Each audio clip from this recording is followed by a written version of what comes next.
Chapter 62. Roasted meat is very delicious, Sandy said as she sobbed. Although she did not understand why Gu Meng Meng would talk about roasted meat when she mentioned yellow sauce, as a conscientious female who had personally tasted the deliciousness of roasted meat, Sandy felt that she should defend the roasted meat. How is that considered a delicacy? That's just to prolong my life and barely fill my stomach.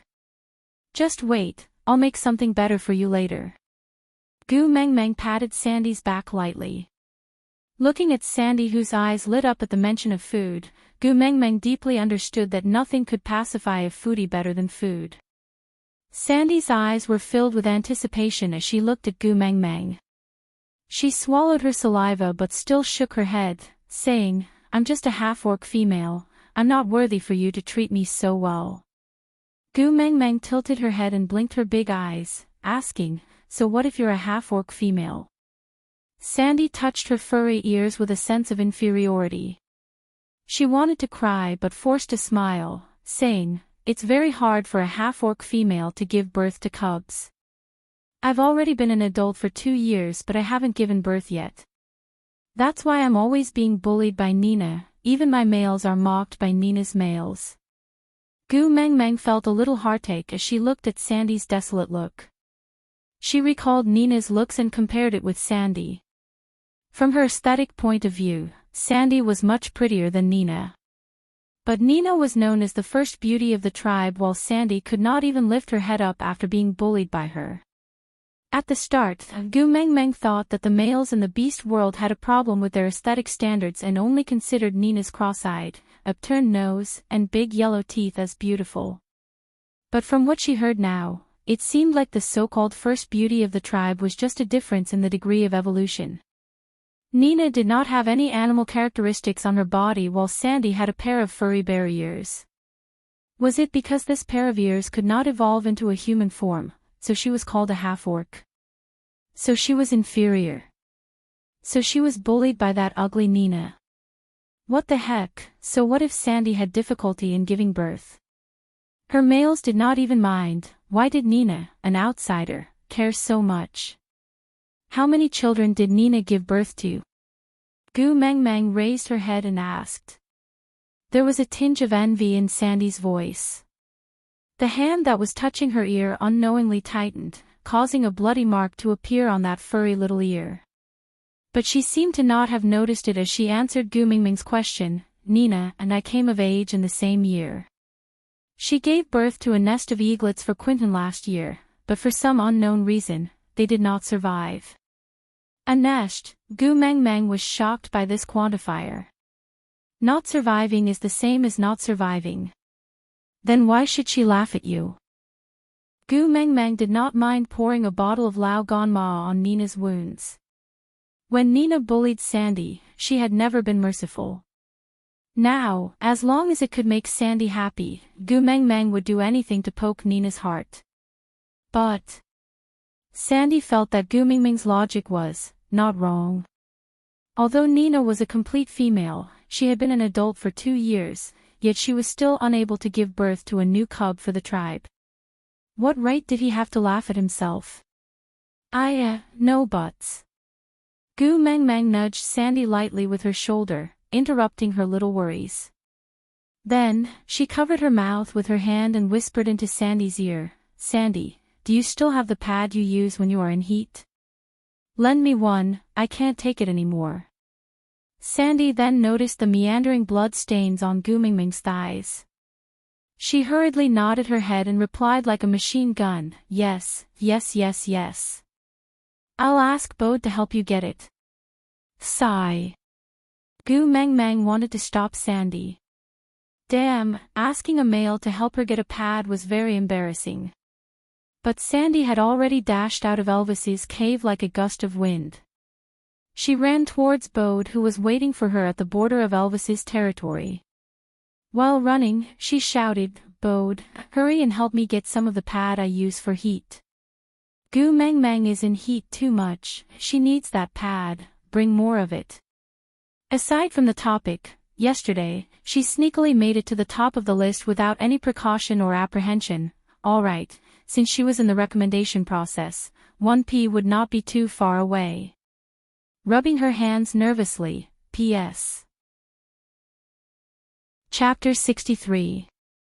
Gu Mengmeng slapped her own forehead. What did it mean to have no love in life? What did it mean to have the best bad friend? Gu Mengmeng looked at Sandy's anxious and sincere look and deeply understood the true meaning of these two words. However, before Gu Mengmeng could criticize Sandy, she felt a warmth on her back and she fell into Elvis's arms. Leader. Gu Mengmeng did not understand what was wrong with Elvis suddenly. Hugging and killing her from behind. Didn't he promise not to eat her? But why did Gu Mengmeng feel that Elvis had already opened his mouth and was about to bite her neck? You promised not to eat me, sob sob sob. Gu Mengmeng's heart trembled violently. Leah prepared a few cushions for Estrus. They are placed in the cave. Elvis's heart ached for Gu Mengmeng. She had been living in fear every day in the beast deity world, so she was so cautious and always felt that someone wanted to eat her. He also felt defeated. He had promised her so seriously that he would protect her, but she was still so afraid. That frightened bunny-like appearance made people feel pity and heartache. Ha! Gu Mengmeng snorted bitterly. If that was the case, why did she borrow sanitary pads from Sandy? If you like the yellow sauce, I will go get it for you, don't worry. Gu Mengmeng blinked her eyes in confusion. Why did she feel that Leader had become so weird ever since he returned from the platform of the deity's punishment? Was it because of Leah? Gu Mengmeng suddenly felt that he seemed to have discovered something incredible. Leader did not allow others to enter his cave. Even precious females like Sandy and Nina did not dare to enter easily, but Leah could walk in openly as if he was returning to his own home, and could even casually leave sanitary pads in Elvis's cave, and Leader was not angry at all. No wonder Leader asked her who she was going to choose as her first partner tonight, so it was because of Lee's weird ambiguous behavior just now. Damn, Leader treated her as his love rival.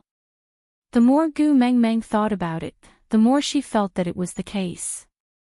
Then, she nodded her head seriously and patted Elvis's arm earnestly, saying, Leader, I understand, don't worry.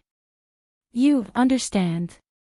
Elvis's heart was beating wildly and he looked at Gu Mengmeng in surprise. Elvis flipped Gu Mengmeng over in his arms and stared straight into her watery eyes. His gaze was as deep as a thick ink that could not be melted. Even he himself could not clearly express the turbulence hidden in his eyes. But she said that she understood. Did this mean that she already knew his feelings for her? Gu Mengmeng tiptoed and tried her best to reach his shoulders. Unfortunately, her height was a handicap and she could only reach his chest even after using all her strength. Thus, she patted on his muscular chest like a hooligan, thinking to herself that since they were all sisters, there was no need to be so formal. Boss, no matter what others say, I'm always on your side. I will never allow anyone to destroy your happiness. Gu Mengmeng nodded her head solemnly. She frowned slightly and her gaze was filled with a rare determination. The pitiful Elvis still did not know that in Gu Mengmeng's heart, he and Leah had already been forcefully paired together. He still thought that Gu Mengmeng's words were an acknowledgement and promise to his feelings. She said that she would stand by his side and protect his happiness. Didn't that mean that she wanted to be his partner? Aside from the topic, today's update might have been slightly delayed because the writing system crashed, causing the chapters to be messed up. I'm currently correcting it manually. Chapter 64. With Gu Mengmeng's promise, Elvis felt much more at ease. He also started to look forward to tonight's campfire party. Even if it was him, he still had a little bit of vanity. He hoped to gain Gu Mengmeng's approval in front of everyone in the tribe and become her first partner. Thinking that he would have an official status tonight, it was the first time in Elvis's life that he wished for the sun to set. Gu Mengmeng, come quickly, this is for you. Sandy was waving the barbaric version of a sanitary pad in her hands as she ran towards Gu Mengmeng breathlessly. She stuffed the sanitary pad into her hands and said, Quickly, quickly change into it. The sky is going to turn dark soon. Bo. Bod said that the campfire party is almost ready. Gu Mingming's smile was a little complicated. If Sandy's expression was not so sincere, she would have thought that Sandy was purposely pranking her. 10 pairs of eyes outside the cave were glaring at her with green light. Once they heard that she was going to change the sanitary pad, the green light became even brighter. Gu Mengmeng was speechless. It was just her period. Was there a need to attract so much attention? Elvis took 2 steps forward and stopped in front of Sandy. He said expressionlessly, "Bring your partner to the campfire and reserve a spot. Gu Mengmeng will follow me later." "Oh, all right." Sandy was still afraid of Elvis. She did not dare to stay any longer after he gave the order to chase her away. She took a small step back timidly and stretched her neck to look at Gu Mengmeng. "Then I will wait for you at the campfire. Come over quickly." "All right. See you in a while." Gu Mengmeng was always gentle towards Sandy. Sandy's departure caused a commotion among the males. She had too much of Gu Mingming's scent on her, causing the single males to be so excited that they could not control themselves. Luckily, Bode and the rest had been protecting Sandy all this while and did not let this bunch of fellows hurt her. The moment Sandy left, Elvis tore a thick piece of beast skin from the side and punched it twice, each punch creating a dent on the edge of the cave entrance. He forcefully embedded the beast skin into the wall and turned it into a simple curtain, completely blocking off the drooling gazes of the males outside the cave. Sandy's eyes were filled with salivation. But at the same time, Gu Mengmeng was completely blinded. "Bo. Leader. I can't see." Gu Mengmeng stretched both her arms forward, fumbling around in the darkness. "I'm here." Elvis frowned and strode towards Gu Mengmeng. He held on to her little hand that was groping around in the dark and brought her into his arms. "What happened to your eyes?" "Nothing happened to my eyes." Gu Mengmeng held on to Elvis's arm tightly and refused to let go. She curled up in Elvis's arms like a little kitten, seeking a sense of security. Elvis thought, everyone has their own past that they don't want to talk about. Her eye injury must have caused her a lot of pain in her heart, that's why she didn't want to talk about it. Elvis frowned slightly. He suddenly felt that her smile was very piercing to his eyes. She was obviously suffering physically and mentally, but she still had to smile stubbornly. She hid her own pain and licked it away alone. Without saying a word, Elvis scooped Gu Mengmeng into his arms and placed her on his thighs. Then, he neatly lifted up her skirt and pulled down her underwear. He helped Gu Mengmeng change into the sanitary pad that Sandy had just sent over. Then, he tidied up her clothes and hugged her in his arms again, placing her on his chest. Aside from the topic, "Oh right, babies. I created the reader group but I don't know how to manage it. Are there any babies who know how to manage the group and have time?" Chapter 65. Gu Mengmeng was dumbstruck throughout. F******. Wasn't this too against the rules? Although they were sisters, it was Gu Mingming's first time letting someone else do something like changing sanitary pads for her. Although Elvis's actions were clean and smooth, without any hint of lasciviousness, she still felt really embarrassed. How could she break it? Bo. Leader. Gu Mengmeng sorted out her thoughts and was actually speechless, unable to find a suitable sentence to express her feelings. "In the future, I will be your eyes." Elvis's voice was deep and rich, just like an old European piano from the last century. The sound he played was smooth, solid, and could shock one's soul. Gu Mengmeng face-bombed. Why did she feel Leader's deep pity? Was she being discriminated against by a wolf? Was she being discriminated against by a wolf?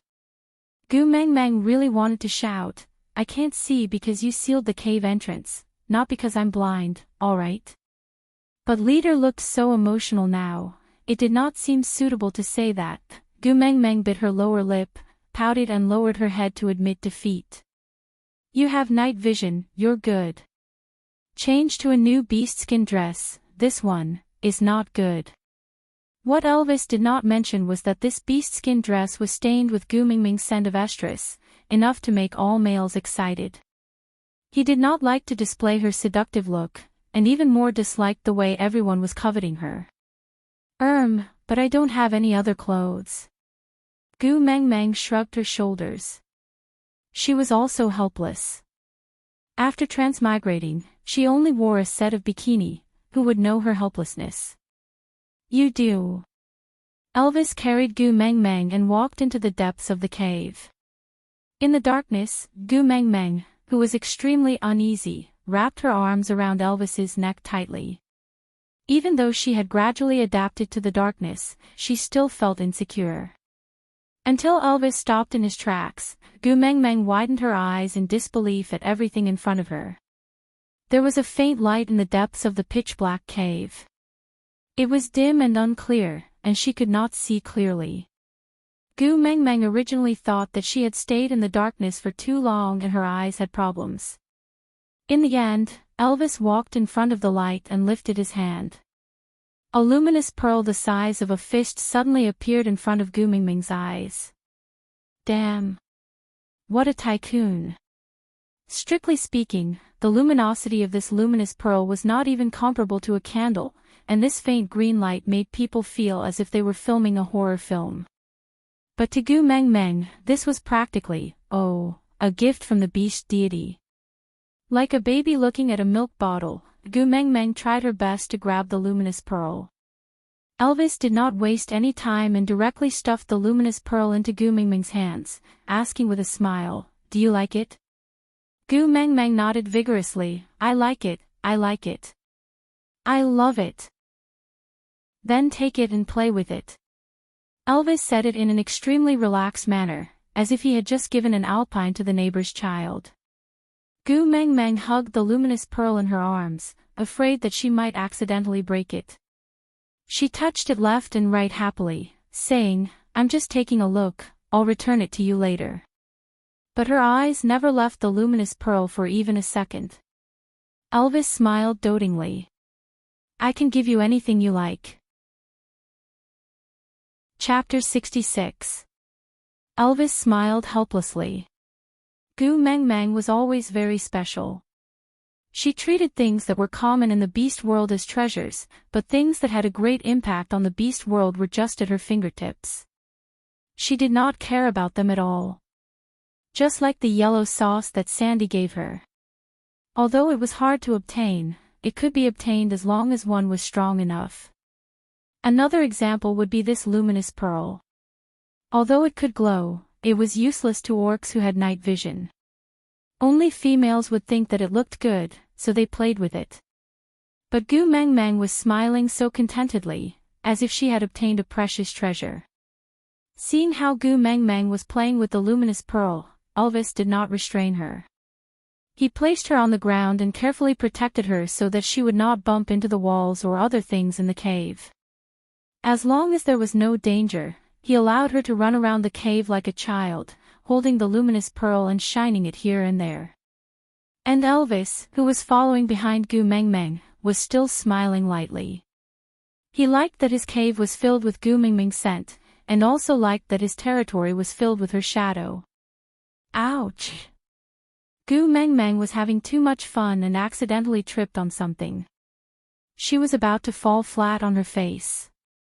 Luckily, Elvis had quick reflexes and grabbed onto Gu Mengmeng's slender waist, preventing her from touching the ground intimately. Meanwhile, Gu Mengmeng heaved a sigh of relief. She patted the non-existent dust on the luminous pearl that she was protecting tightly in her arms and said, thank goodness, you didn't fall." Elvis was a little angry. In times of danger, the most important thing she should do was to protect herself. If he had not protected her just now, her arm would have definitely been bruised. And all this was just to protect that stupid pearl. Elvis held onto Gu Mengmeng's armpits with both hands and pulled her in front of him. Keeping their eyes level, he said in a low voice, "Promise me, no matter what happens, you will prioritize protecting yourself first. But this luminous pearl is the first gift that leader gave me." Gu Mingming's innocent gaze pierced through the faint glow of the luminous pearl and landed directly on Elvis's heart. The corners of Elvis's lips curled up uncontrollably. It was a pity that the luminous pearl was too dim, or else Gu Mengmeng would definitely be stunned by Elvis's smile. "It's about time, I'll help you change your clothes." He couldn't wait to become his official partner. Ha! Gu Mengmeng almost bit her own tongue upon hearing that. The shame of changing sanitary pads hadn't faded yet, and now he was going to help her change her clothes. Wouldn't he have seen everything then? No, no. Gu Mengmeng shook her head like a rattledrum. No need, leader. I can change it myself." "You can't see," Elvis insisted. I can see it. "Don't I have the luminous pearl that boss gave me?" Gu Mengmeng smiled stiffly as she raised the luminous pearl in her hand, indicating that she could really see it. However, Elvis grabbed the luminous pearl that was the size of Gu Mingming's fist with one hand, just like a normal person holding onto a small sugar orange. Then, he exerted a little force, crack. Chapter 67. You can't see it now. Leader, if I didn't know you liked Leah, I would have thought you were a hooligan. Gu Mengmeng wanted to cry but no tears came out, such a huge luminous pearl was crushed just like that, leader. Gu Mengmeng sounded like she was about to cry because her heart ached for the luminous pearl. "You're gay, why are you competing with me, a female? Be good." Elvis pulled Gu Mengmeng into his arms and rubbed her furry little head with his chin. Her aggrieved look was really lovable and Elvis started to fall in love with the feeling of bullying her and making her look at him helplessly. In the absolute darkness, the only person Gu Mengmeng could rely on was Elvis. Hence, she wrapped her little hands around Elvis's neck tightly and looked as if she had nothing left to live for but could not bear to die, her heart aching for the luminous pearl that had been crushed into pieces. Elvis was completely unaffected in the darkness and calmly took a deerskin dress for Gu Mengmeng to change into. Although he was not very familiar with it, he managed to put it on smoothly with Gu Mingming's cooperation. Gu Mengmeng had spent most of her attention on the luminous pearl and had firmly believed that Elvis and Leah were a couple. She treated Elvis as her sister from the bottom of her heart. Moreover, there was no light in the cave and she did not notice Elvis's strange behavior. Hence, she did not put up her guard and allowed Elvis to change her clothes for her. But Elvis did not have it as easy as Gu Mengmeng. Originally, he just wanted to change the dress that was stained with her scent of estrus so that he could quickly go to the campfire to gain her approval and become her rightful first partner. But when he really took off her clothes and saw her exquisite body, Elvis felt as if his body was a dead tree that was being devoured by the flame devil. Every cell in his body was burning. Something was boiling in his blood, gushing and surging violently. It was as if there was a voice beside his ears saying, "Eat her, eat her." Of course, this eating was not the eating. His rationality told Elvis that he had already obtained Gu Mingming's approval and promise. He just had to go through the motions by the campfire later and he would be her rightful partner. After that, he would naturally be able to eat her up. But if he could not control his urges now, it was very likely that all his efforts would go to waste. What if Gu Mengmeng had a bad feeling about him before mating and refused to acknowledge him as her first partner? What's more, she was in heat, so it wasn't a good time to mate. After Gu Mengmeng changed her clothes, Elvis did not hurry to bring her out of the cave. On one hand, his body's excited state made him feel very uncomfortable. On the other hand, the males at the door still had green lights in their eyes. So he maintained his motionless posture while hugging Gu Mengmeng. While trying his best to calm his boiling blood, he secretly released an even stronger pressure towards the outside of the cave, to make those restless males restrain themselves. Gu Mengmeng was Elvis's female, how could she be coveted by just anyone?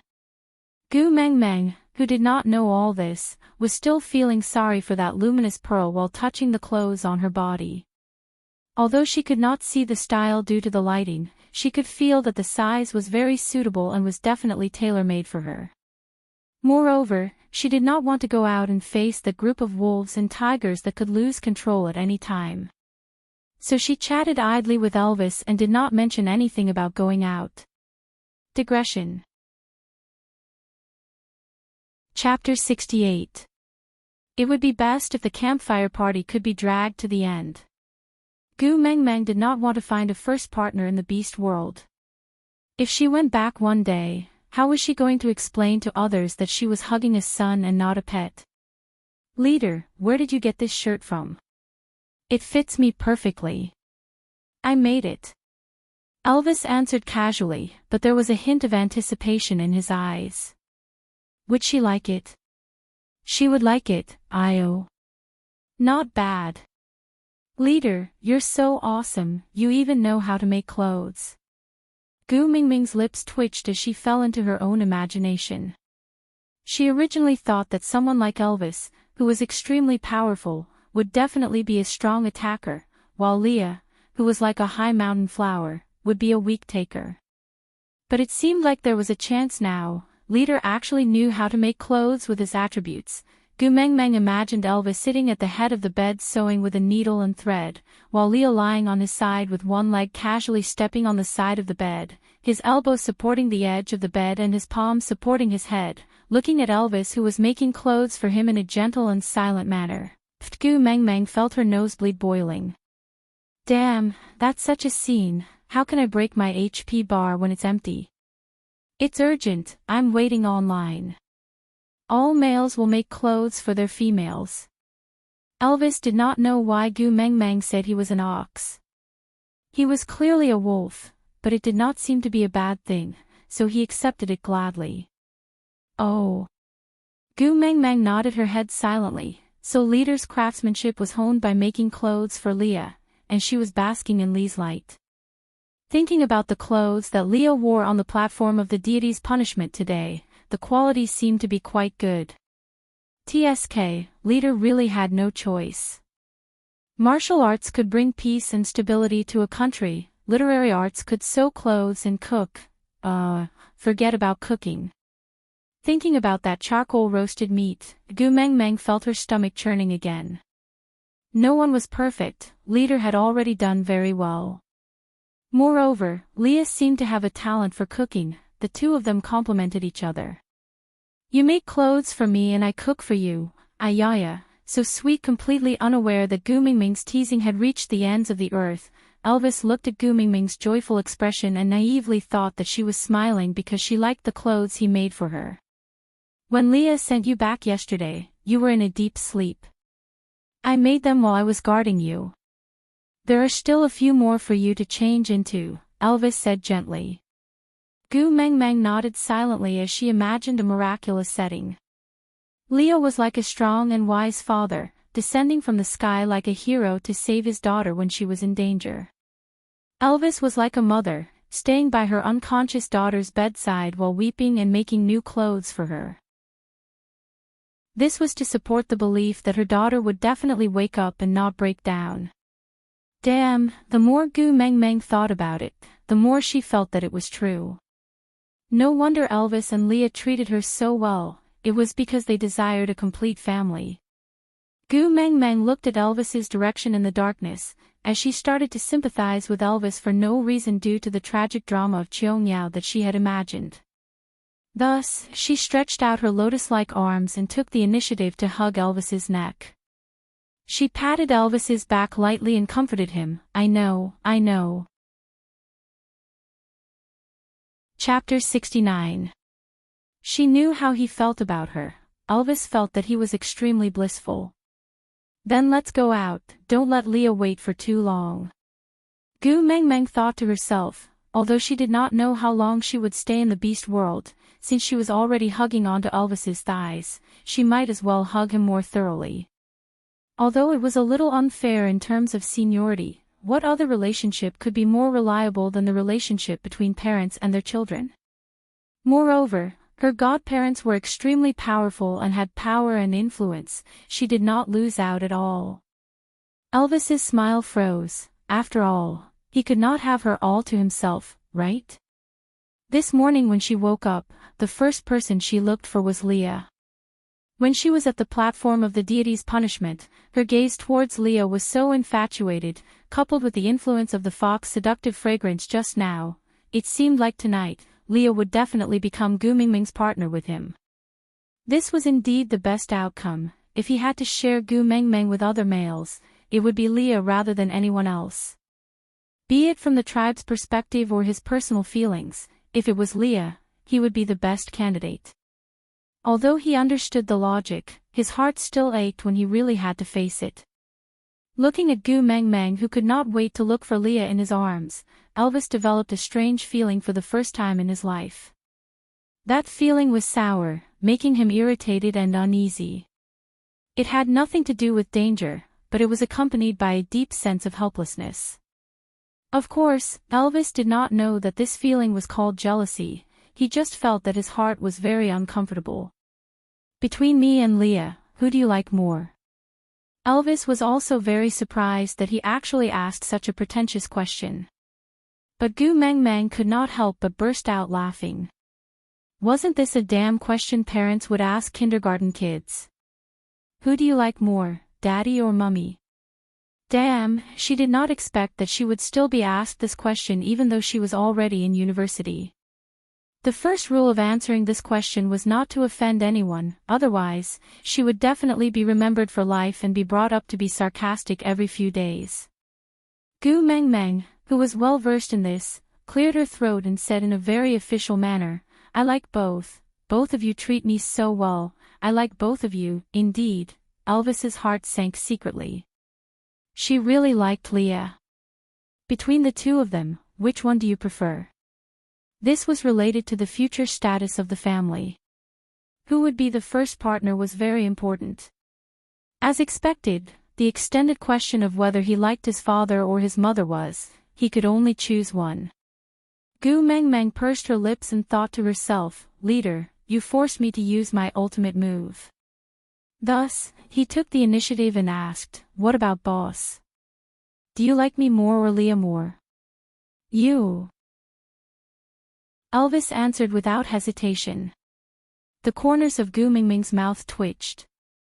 Damn, maternal love was indeed boundless. Even godmothers loved their children more than their husbands. If I fell into the river with Leah, would you choose to save me and let Leah drown? Gu Mengmeng did not give up and continued to ask. Leah knows how to swim. Elvis said calmly, moreover, you are a female. Gu Mengmeng face-bombed. Why was Elvis able to answer the question that had tortured Chinese men for thousands of years so easily? Alright, in this place where yin and yang were out of balance, you're a female, was really an all-purpose excuse. Chapter 70. Gu Mengmeng thought to herself, it seemed like it was impossible to bluff her way through. Even her ultimate move was easily neutralized by Elvis, so she could only face the problem head-on. After thinking for a while, Gu Mengmeng replied, I like Leader more. Why? Elvis's heart that was hanging in his throat finally calmed down. He suddenly realized that some nerves on his face were starting to go out of control, such as the corners of his lips. Gu Mengmeng thought, she could not possibly answer that it was because daughters were always closer to their mothers, right? So she touched her new clothes and replied in all seriousness, because Leader helped me make new clothes and even found food for me. He treats me very well. Elvis's heart felt like it was soaked in yellow sauce, the sweetness seeping into his bones. He slowly stood up and carried Gu Mengmeng to the entrance of the cave. With a casual tug, he tore the beast skin that was smashed into the wall. The bright moonlight covered Saint Nazaire like a light veil, making one feel peaceful and peaceful. The males guarding the entrance eventually could not withstand Elvis's beast pressure and left in groups of 2s and 3s. Anyway, it was Gu Mingming's coming-of-age ceremony tonight. It might be more effective for her to get a good spot by the bonfire than to wait at the entrance of Elvis's cave. Moreover, the risk was much lower. So, when Elvis carried Gu Mengmeng to the side of the bonfire, it was already crowded with people. Although the males consciously made way for Gu Mengmeng, the scene of them lining the path to welcome her was still too much for Gu Mengmeng to handle. Initially, she could still maintain a polite smile awkwardly, but after the males shouted, "Gu Mengmeng, choose me to be your partner," Gu Mengmeng buried her face into Elvis's neck timidly. "Meow," Gu Mengmeng wailed in her heart. She felt like she had entered a large-scale blind date, and the most perverted thing was that she was the only female guest in the entire place. Gu Mengmeng. Gu Mengmeng heard Sandy's voice amidst the hustle and bustle. This kind call made Gu Mengmeng feel blessed. She looked towards the direction of the voice with her doe-like big eyes and saw Sandy waving at her. But, what the hell is that behind Sandy? Logs as thick as one's thighs were built into a tower in the shape of a Chinese character, but it was not lit. Only Leah, who was dressed in bright red, stood at the highest point of the wooden tower. Seeing Gu Mengmeng's arrival, he mumbled something to himself while waving his long sleeves. It would be too exaggerated to say that he was dancing, it was more like he was dancing. If not for the bright red clothes that made him look like a shaman from television dramas, Gu Mengmeng would have thought that Leah was wearing a wedding robe and standing on a high place to force her to marry him. At this moment, Gu Mengmeng did not even have the time to think about the Qiangyao style of love and hatred between Elvis and Leah. She just wanted to howl towards the sky, "Who the hell would return my holy daddy Leah to me? This crazy shaman must be a fake." Seeing that she was at a loss, Elvis took the initiative to explain, "When every young female matures, the tribe's witch doctor will pray to the beast deity, asking the beast deity to take care of this female, so that she can give birth to more strong cubs for the tribe." Gu Mengmeng pointed at Leah unwillingly and asked, "So he is praying for me now?" "Yeah." Elvis nodded. F***ck me. Chapter 71. Stop fooling around. Elvis frowned. She could do whatever she wanted with other matters, but how could she casually say that she did not need the beast deity's blessings? "I really don't need it." Gu Mengmeng thought to herself, "I am a pure and innocent young lady. I have not even been in a proper relationship before and I'm already jumping to the segment of praying for children. Isn't it a little too fast? I still want to enjoy 2 more years of my single life." Elvis remained silent and just looked at Gu Mengmeng with a serious expression, exuding an aura of authority. Although Gu Mengmeng could not feel the pressure of the beast world, she at least knew how to read people's expressions. Thinking that the beast deity was the absolute authority in this world, Gu Mengmeng shook her head helplessly. The Qin dynasty was already dead. Why are you all still so superstitious? As a true believer of atheism, Gu Mengmeng really wanted to popularize the scientific worldview for Elvis and the rest. But, she was terrified. Gu Mengmeng truly felt that if she continued to belittle the beast deity, Elvis's godmother would very likely burn her alive in the name of justice. Oh, she could also barbecue at the same time. Thus, Gu Mengmeng cleared her throat and pretended to be mysterious as she whispered into Elvis's ear, "The beast deity has already bestowed me with many blessings. If I still wish for more, I will be too greedy. I will be punished by the heavens." Elvis paused and his expression was solemn. It was obvious that he deeply agreed with Gu Mengmeng's words. After all, Gu Mengmeng was the messenger of the beast deity. Thus, Elvis raised his head and howled towards the sky. Gu Mengmeng, who was sitting on the VVIP seat, witnessed this scene from a close distance. The shock she felt was indescribable. She felt all the cells in her body tensing up, her limbs turning cold and her heart palpitating violently. After Elvis's howl, Leah, who was standing on the wooden pagoda, stopped praying as if he was dancing. With a few agile leaps, he easily jumped down from the wooden tower that was as tall as a two-story building and stood steadily in front of Gu Meng Meng and Elvis. His long and narrow eyes looked at Gu Meng Meng with a tinge of doubt, as if waiting for her explanation. After all, Gu Meng Meng was the first person to interrupt the witch doctor's prayer. Gu Meng Meng did not know why, but whenever she met Li's eyes, her heart would race uncontrollably. No matter how much she told herself that Leo was her godfather, and that she was being carried by her godmother right now, she could not control her racing heart. Gu Meng Meng swallowed her saliva with difficulty as her throat became increasingly dry. She twisted her fair and tender fingers together and lowered her head. Like a child who had done something wrong, she explained softly, "It's too high up there and it's very dangerous. It's better if you don't go up if you don't have anything to do." Leo let out a light chuckle and hooked Gu Meng Meng's chin with his slender fingers, forcing her to look straight into his eyes. The corners of his lips curled up slightly, forming a beautiful curve. As if it was the work of that red robe, Leah, who was supposed to be as pure and holy as a high mountain flower, now had an extreme charm. "Are you worried about me?" At this moment, Leo was like a demon, like a sinner. He was obviously captivating, but so beautiful that people were willing to sink into him. The extreme holiness and the extreme temptation merged perfectly on Li's body. Every move he made could dazzle people and make it hard for them to control themselves. Chapter 72. Leah seemed rather surprised. He tilted his head and looked at Elvis, who was hugging Gu Meng Meng. He held back his laughter and asked, "Are you worried about me?" "Because I went up to pray." Elvis also looked at Gu Meng Meng in surprise. He did not understand why she would say that. She had clearly said. Elvis suddenly thought of Gu Meng Meng's preference for Leah. She had said in the cave that she liked both him and Leah, so she would probably mate with both of them today. So she said that for the sake of a harmonious family relationship in the future. Elvis felt a slight pain in his heart. She was really thoughtful. Although Elvis knew that he would not have any problems getting along with Leah, it was still Gu Meng Meng's kind intentions. He could not bear to let her down, so he forced himself to nod and said, "Yes. It's too high, it's very dangerous." Elvis almost bit his tongue when he said the word dangerous. Guilty conscience, too guilty conscience.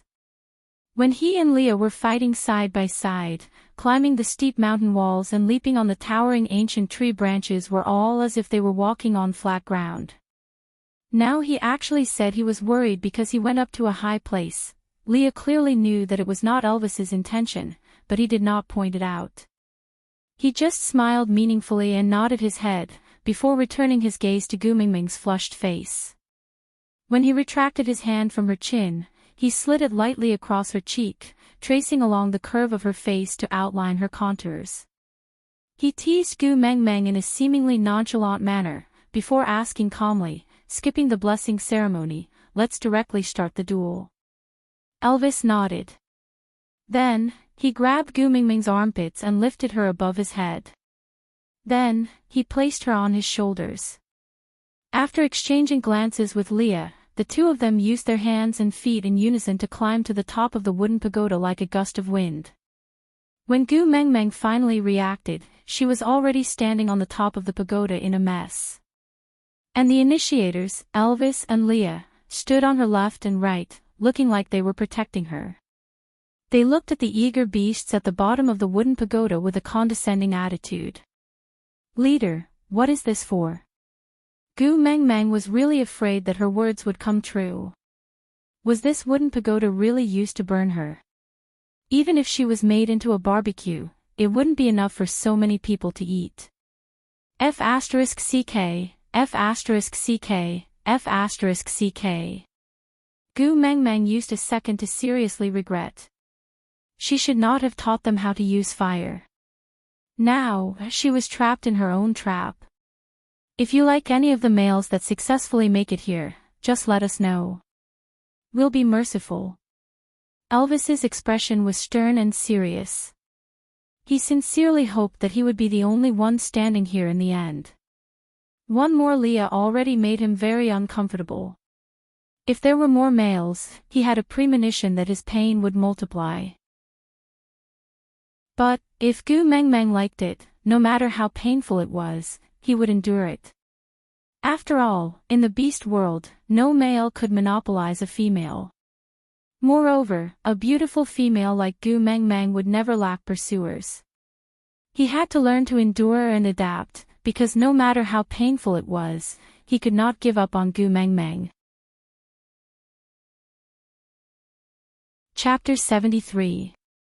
After hearing Li's words, Gu Mengmeng then recalled that the so-called campfire party was just a blind date that forced people to get married. Oh heavens, oh earth! Who the hell would get married on the day they came of age? The brains of the people who set this rule in the beast world must be filled with water, right? Gu Mengmeng jumped up from her seat with a start and hugged Li's thigh, shaking her head violently. Daddy Leah, please don't go easy on me. I don't want to be taken away by others. Li's long and slender hand with distinct joints covered Gu Mengmeng's head gently, his fair wrist blocking half of Gu Mengmeng's vision. From Gu Mengmeng's angle, she could only see Li's thin lips curling up slightly, like a poppy blooming on the other shore, seductive and deadly, with a charm that made people willingly sink into it. As you wish. Leah shifted his gaze away from Gu Mengmeng's face and exchanged a smile with Elvis. They nodded at each other, having a tacit understanding. Although the beast world was used to having one female with many males, which male would be willing to share his own female with others? It was just that they did not dare to stop him and could not stop him. Since Gu Mengmeng herself said that she did not want other males, they naturally would not do something like opening the city gates wide and inviting the wolf into the house. After all, it was enough for Gu Mengmeng to have Elvis as the wolf by her side. While Gu Mengmeng was talking to Elvis and Leah, the bottom of the wooden pagoda had already turned into a massacre. Although they were all males from the same tribe and were partners who had gone through life and death with each other, no one would give in to the other when it came to courtship. The low line was just not to take the other's life, injure or cripple them, depending on their own abilities. The first person to reach the top of the wooden pagoda was Colin, the male who helped Gu Mengmeng wash the rabbit meat on the platform of the deity's punishment. At this moment, he was covered in blood and it was hard to tell if it was his or someone else's. His rough face was plastered with hair that was wet with blood. He gave Gu Mengmeng an honest but determined smile, completely ignoring the injuries on his body and the intense battle just now. Gu Mengmeng, I'm coming up. Colin stood at the same spot. He knew that he could not win against either Elvis or Leah who were guarding the tower. He also knew his own limitations and had never thought of fighting with them for the position of the first partner. He would be satisfied as long as he could join Gu Mengmeng's family. Even if he could only stand far away forever and help Gu Mengmeng wash the rabbit meat, he would feel very happy. So he did not dare to advance rashly, because that would be seen as a challenge by Elvis and Leah. Are you willing to accept me as your partner? I'm strong and strong. No matter what you ask me to do, I'll do it. Colin said as he nodded heavily to show his sincerity. But to be honest, Gu Mengmeng had long been shocked by the blood on Colin's body. Isn't this a blind date? Shouldn't the screen be filled with pink bubbles, and everyone should send flowers, sing, or perform a talent show to win the beauty back? Why did the scene suddenly change and turn into a bloody storm? Was this still a matchmaking event? Are you sure it's not a gang fight on the streets? Gu Mengmeng was so scared that her blood froze. Her pale fingertips gripped tightly onto Li's clothes uncontrollably. Half of her body was hidden behind Leah, but she could not help but poke her head out in concern. She asked timidly, "Are you injured?" Aside from the topic, "Thank you, there are no more stars in the sky, for the flowers." As I was afraid that it would affect the updates, I had always stored the manuscript in the backend for regular updates. I only thanked the first fan of this book today, so my reaction was really slow. Chapter 74. Upon hearing Gu Mingming's words, Colin was not touched. Instead, his first reaction was panic. He carelessly wiped off the blood on his face, then explained hurriedly, "I only suffered some minor injuries, I will recover in a day or two, I won't become a crippled beast." Gu Mengmeng was taken aback for a moment, then she understood what Colin meant. She panicked and could not care less about her fear anymore. She stood out from behind Leah and explained while walking towards Colin, "I didn't mean it that way. If you don't have the intention to accept him as your partner, then don't care about him so casually." Gu Mingming's wrist was grabbed by Leah. With just a little bit of strength, he pulled Gu Mengmeng, who was only 1 to 2 steps away from him, back into his arms. Then, he looked up at Colin, who was full of anticipation, and said, "To become Gu Mingming's partner, you have to defeat either me or Elvis. Otherwise, you won't be able to gain our recognition." Colin frowned. He knew his own capabilities and was also very clear about Elvis's and Lee's capabilities. It was impossible for him to defeat them by himself. But he could not give up on Gu Mengmeng either. So, he took a deep breath, took a step forward and stepped into the challenge zone. He said seriously, "Leah, Colin, challenge you." Leah nodded leisurely. Colin's decision seemed to be within his expectations. Leah handed Gu Mengmeng over to Elvis, gently tilting his neck to both sides as a warm-up. Step by step, he slowly closed in on Colin. His slender fingers stretched out one by one, his nails growing at a speed visible to the naked eye. With Lee's elegant steps, the blood on Colin's face was replaced by sweat. Logically speaking, he did not lose to Leah by much in terms of combat ability, but his natural sense of danger kept screaming at him, telling him that it was not wise to go against Leah. But looking at Gu Mengmeng, who was being hugged by Elvis behind Leah, and meeting her worried and concerned eyes, Colin could not give in to the fear in his heart. He could not escape from Gu Mengmeng no matter what. Since they wanted to fight, then let's fight. However, where are your eyes looking at? Leah narrowed his eyes, his tone was calm but filled with a tinge of anger. He grabbed Colin's neck with his sharp nails and easily lifted Colin, who was obviously much more muscular than him. "You're actually distracted when fighting me. Am I being looked down upon by you?" Colin held on to Lee's hand with both hands, but he could not move Lee's steel-like fingers at all. His flushed face was filled with unwillingness but helplessness. His bloodshot eyes looked at Gu Mengmeng longingly, not willing to move away even for a second. "You should be glad that you are a member of Saint Nazir." Leah maintained an elegant smile on his face the entire time, but Colin, who was in close proximity, could clearly see the coldness in Lee's smile.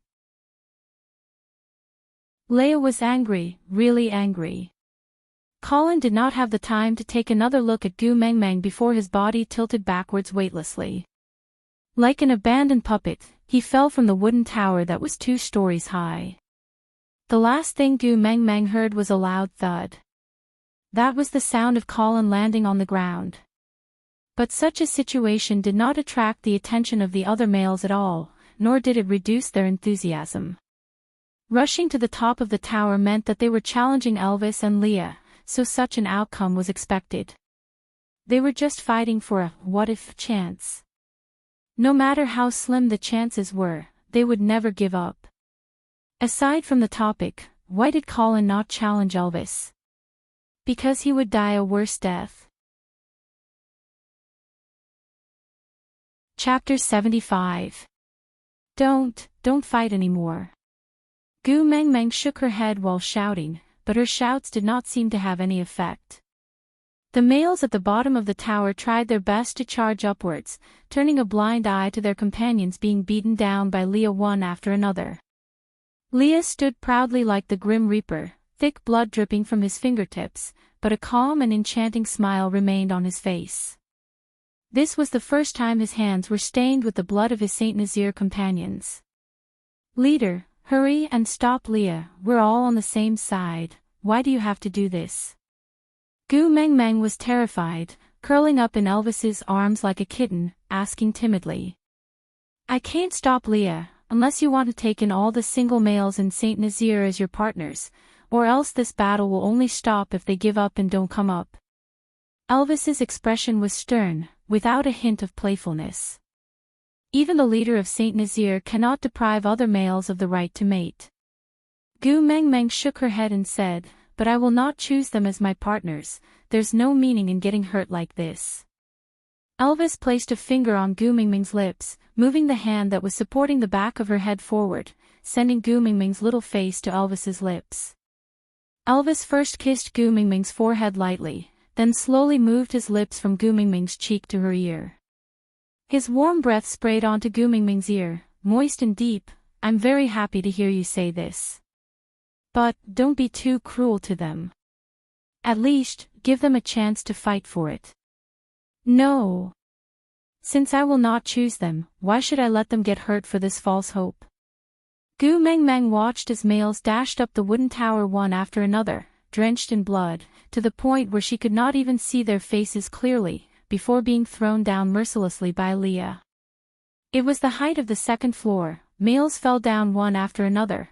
Gu Meng Meng did not even have the courage to look down to confirm if they were still alive. And this bloody situation was still continuing, just to fight for a chance that she would not give them at all. No, it should not be like this.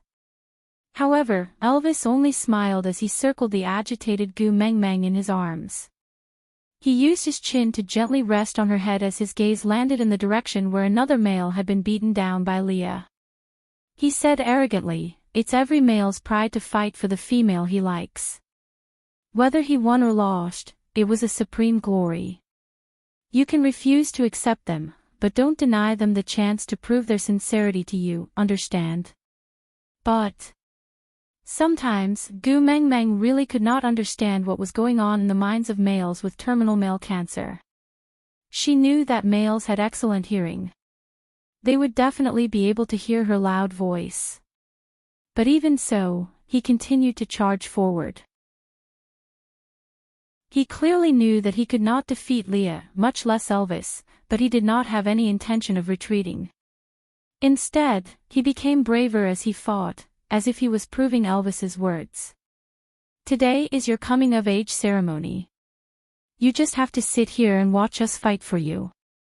Gu Meng Meng really felt very helpless. She just had her period and they had to make it so bloody. What the hell was going on? She watched as the males charged forward with a heart full of passion, but were beaten down before they could even say a word to her. As long as they could still stand up, they would continue charging forward as if they did not know pain, and then get beaten down again. Chapter 76.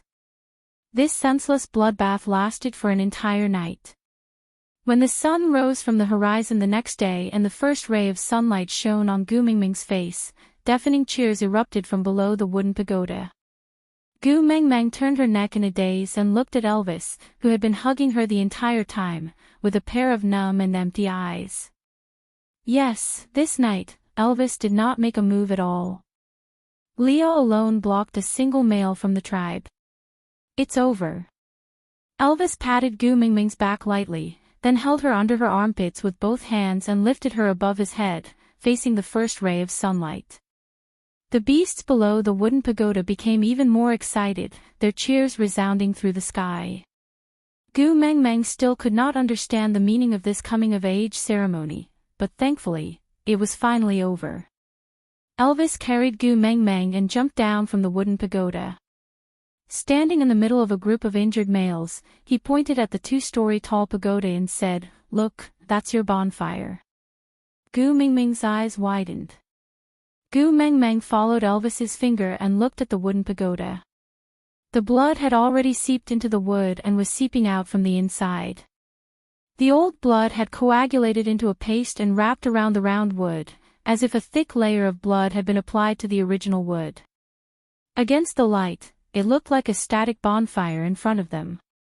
And Leah, who was walking over leisurely, with his bewitching red robe fluttering in the wind, became the finishing touch to this scene, bringing it to life. Although the males were all injured, they were still unusually excited. In Gu Mingming's coming-of-age bonfire, they were the ones who could use their blood. Gu Mengmeng did not understand where the pride of the males came from. She only felt her eyes stinging and tears falling down uncontrollably. In the end, she laid in Elvis's arms and sobbed uncontrollably. Gu Mengmeng, congratulations. From now on, you're the first beauty of Saint Nazaire.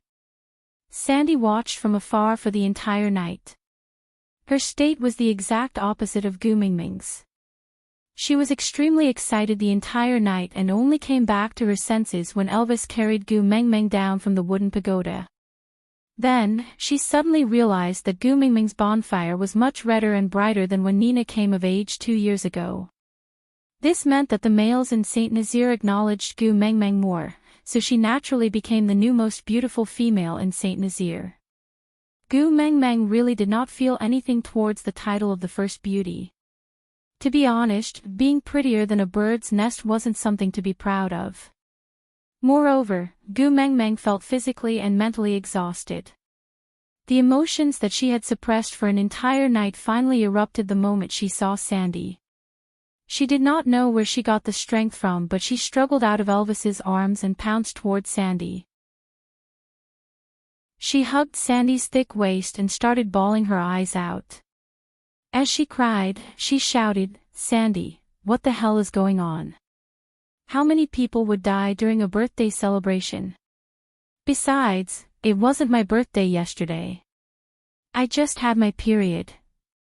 Is there a need for blood to flow like a river?" Boo-hoo. Sandy was a little dumbfounded by Gu Mingming's crying. Her coming-of-age bonfire was so beautiful, if it was her, she would definitely be overjoyed. But why was Gu Mengmeng crying so sadly? Chapter 77. Sandy comforted Gu Mengmeng for a long time, but Gu Mengmeng just could not stop her tears. The males at the side felt their hearts ache, but they could not do anything about it. Even Elvis and Leah could only look at each other and shake their heads helplessly. "Gu Mengmeng, don't cry. I will roast the rabbit for you, all right?" Sandy's heart ached so much that the only thing she could think of was the delicious roasted rabbit meat. Sob, sob. "I need to add yellow gravy," burp. Gu Mengmeng felt much better after crying out her suppressed emotions. Coupled with Sandy's gentle companionship, her emotions slowly calmed down. She had not eaten dinner last night and thought that there would be delicious food during the night campfire party, so she did not pester Elvis to prepare a meal. Who would have thought that the so-called night campfire party was actually stained with the blood of males? Gu Mengmeng was indeed a little hungry after being on tenterhooks for an entire night. Now that Sandy mentioned it, Gu Mengmeng wanted to eat even more. "All right, all right, all right. I will give you all the yellow gravy in Saint Nazaire, then don't cry." Sandy held on to Gu Mingming's little hand, her clear big eyes reflecting her figure. Sandy really could not understand Gu Mengmeng. Sometimes, she was braver than anyone else, her fearless demeanor making others worry and feel that she was very reliable at the same time. But sometimes, she was as weak as a cub, crying so hard that others could not bear to scold her. They just wanted to give her all the best things in the world, just to get a smile from her. Yeah. Gu Mengmeng answered while sobbing. The males had long lost their minds after hearing Gu Mingming's crying. Now that she was willing to make a request, what else could they not agree to? Without anyone's instructions, a few of them who had yellow gravy at home ran back to get it. Not long after, all the big and small stuffed buns wrapped in yellow gravy were placed in front of Gu Mengmeng, scaring her silly. She thought that, "I'll give you all the yellow sauce," was just a kind of comforting words between bosom friends, and it was nothing more than that. Just like the cute and obedient girl in their dorm, who shouted, "Yes," for everyone in the dorm, only to be caught by the professor and given a harsh scolding. When she came back crying, the girl would also comfort her and say, "It's okay, I'll let you have Lu Han." From today onwards, Lu Han is yours alone. When the two of you get married, I will give you a big red packet too. Indeed, Lu Han and Guan Xiaotong had not announced their relationship at that time, but Gu Mingming's words were definitely not enough. Weren't those words just to coax someone? Damn, did the people in the beast world know how to joke? Gu Mengmeng could not keep up with him being so honest. Gu Mengmeng, I'll help you find yellow sauce right now. I'll find as much as you want. Don't be angry, alright? Colin limped over. Looking at Gu Mingming's blank expression, he guessed that she did not smile because the yellow gravy was too little, so he volunteered, I'm very familiar with the yellow needle insects, I can definitely help you get a lot of yellow gravy. Cool, Lin. Gu Mengmeng looked up and saw Colin's bruised and swollen face. She felt that this was the most beautiful scene she had ever seen. Not caring about the bags of yellow gravy in her hands, Gu Mengmeng stood up abruptly and hugged Colin. She said excitedly, You're not dead. You're not dead. That's great, thank the heavens you're still alive. Aside from the topic, today, I received a notification from the editor that there will be 1P on the 13th. The importance of 1P to a novel need not be mentioned by Jean, all the babies would know. So, babies, during the 3 days from the 13th of November to the 16th of November, please do not raise any novels. Because the rate of follow-ups is a very important statistic. Babies who can leave comments, please start your performance PS, during the PK period, Jean will add one update every day. Then, all the babies who leave comments during the PK period will be rewarded with XXB10 for the first comment every day. If the content of the comment is related to the plot, the reward will be increased to 20 to 100 depending on the quality of the comment. Chapter 78. Colin was taken aback by Gu Mingming's sudden passionate hug. His body was so stiff that he could not move at all. He was like a piece of wood nailed to the ground, listening to his deafening heartbeat. Sandy looked at the agitated Gu Mengmeng and then at Colin. Recalling Colin's brave and fearless look last night, she took a deep breath and suppressed the jealousy in her heart. Colin was such an outstanding male, he should definitely pursue a perfect female like Gu Mengmeng. How could he like a half-orc female like her? Sandy had already guessed it when she saw how hard Colin worked last night. Her last sliver of hope was that Gu Mengmeng might not like Colin compared to Elvis and Leah. But looking at it now, they looked so compatible when they hugged each other. Sandy forced herself to smile. Today was her only good friend Gu Mingming's first day of adulthood. Colin could become Gu Mingming's partner on the first day she established her family. Even if his status could not be compared to Elvis and Leah in the future, he would definitely not be bullied by others later on. That was good too. With that thought, Sandy smiled and walked forward. She gave her blessing sincerely. Gu Mengmeng, congratulations on becoming an adult. Elvis, Leah and Colin are all very good males. I believe they will take good care of you in the future. Ha! Gu Mengmeng froze on the spot as if she was struck by lightning. She could understand if she was talking about Elvis and Leah. They were her godparents and could be considered as a family. But what did it have to do with Colin? Sandy looked at Gu Mingming's confused expression. She stretched out a finger in confusion and pointed at the two hugging each other. Didn't you decide to take Colin in as your partner? Gu Mengmeng followed Sandy's chubby little hand and lowered her head to look. She suddenly let go of her hand and gave Colin a hard shove. But Colin was not pushed badly. Instead, Gu Mengmeng staggered 2 steps back from the reaction. She shook her head and waved her hands as she walked to Sandy. She held on to Sandy's chubby little hand and explained like a husband who had been wrongly accused of cheating on his wife. No. There's no such thing as mating. I just thought Colin died because of me last night, so I felt guilty. Now that he's safe, I'm just too happy. It has nothing to do with taking in partners or not. But you hugged him. Sandy looked at Gu Meng Meng, her eyes filled with confusion. Females in the beast world were very precious, so they were well protected by the males. In other words, they were extremely arrogant. No matter how much the males had to go through, they would take it for granted. They would never be grateful, nor would they care about their lives. In any case, there were males everywhere.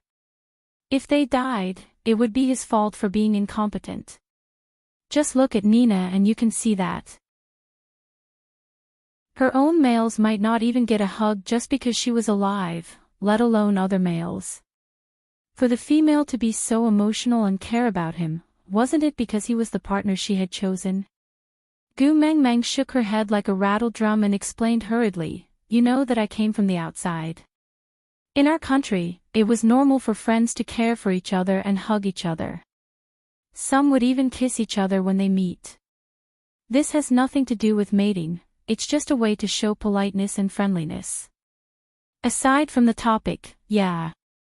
Our Gu Meng Meng had unknowingly become a hooligan and molested the pure and innocent Colin. Equals is identical to sigma. Omega. Chapter 79. Care, Hugs, Kisses. A bloody smell enveloped Gu Meng Meng. Li's fingertips that looked like they had been painted with nail polish slid across Gu Meng Meng's cheeks. With a hook of his finger, he pinched her tiny chin and repeated the 3 keywords word by word. His smile was deep, but it gave Gu Meng Meng goosebumps all over her body. Leah. Leah, Daddy Leah, listen to my explanation. Gu Meng Meng's knees gave way and she almost knelt on the ground out of fear. Damn it, she had watched the whole night of Black Leah. It was a wooden tower that was 2 stories high and he did not show any mercy when he threw the males from the same tribe down. Gu Meng Meng deeply felt like she was kissing her Prince Charming for the first time after chasing him for a long time. Damn it, when she turned around, her parents were standing behind her. That was a kind of thrill that even the most extreme horror movies could not bring. Damn it, what should she do? Yeah, I'm listening. Li's smile did not diminish and he stared at Gu Meng Meng with an expression that said, I want to see how you are going to make it up. Gu Meng Meng racked her brains for a long time, but she could not think of a way that Leah could accept to explain what was social interaction, and what was friendship. Damn it, in this beast world, was there any pure friendship between males and females? Damn it, even males acted out Brokeback Mountain. How the hell was she going to explain to Leah what was pure friendship? Leader. Look for her mother at the crucial moment. That was Gu Meng Meng's last weapon. She looked at Elvis with a sullen face and wanted to ask for help, but Elvis's face was cold, clearly showing that he was on Li's side. Damn it. Wasn't family education where one played the good cop and the other played the bad cop? When her father wanted to beat her to death, shouldn't her mother pounce on her father's thigh and say, if you want to hit me, don't hit me, I'm still a child? Why was it that when it came to her, her parents were on the same side? Where's the good cop? Where's the bad cop? Gu Meng Meng instantly felt that life was hopeless. She clenched her teeth and raised her head. Yes, our concern, hugs and kisses are all expressions of politeness. But I have no politeness. Li's smile softened and became doting. He pinched Gu Meng Meng's chin lightly and shook it a few times, before letting go of her little face. He turned around and pulled her arm, throwing her back into Elvis's arms. He turned sideways to block Colin's entire line of sight.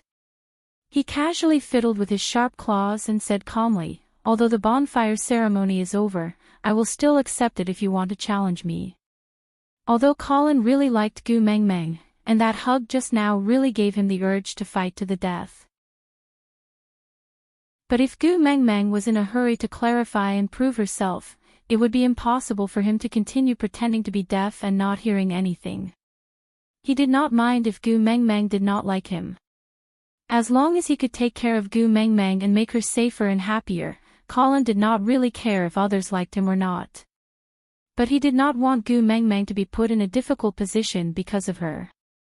That would go against his original intentions. So Colin hurriedly waved his hands and said, "No, no, I know I can't win. However, I won't give up. When I'm stronger, I'll challenge you again. I hope that at that time, you won't refuse to accept my challenge."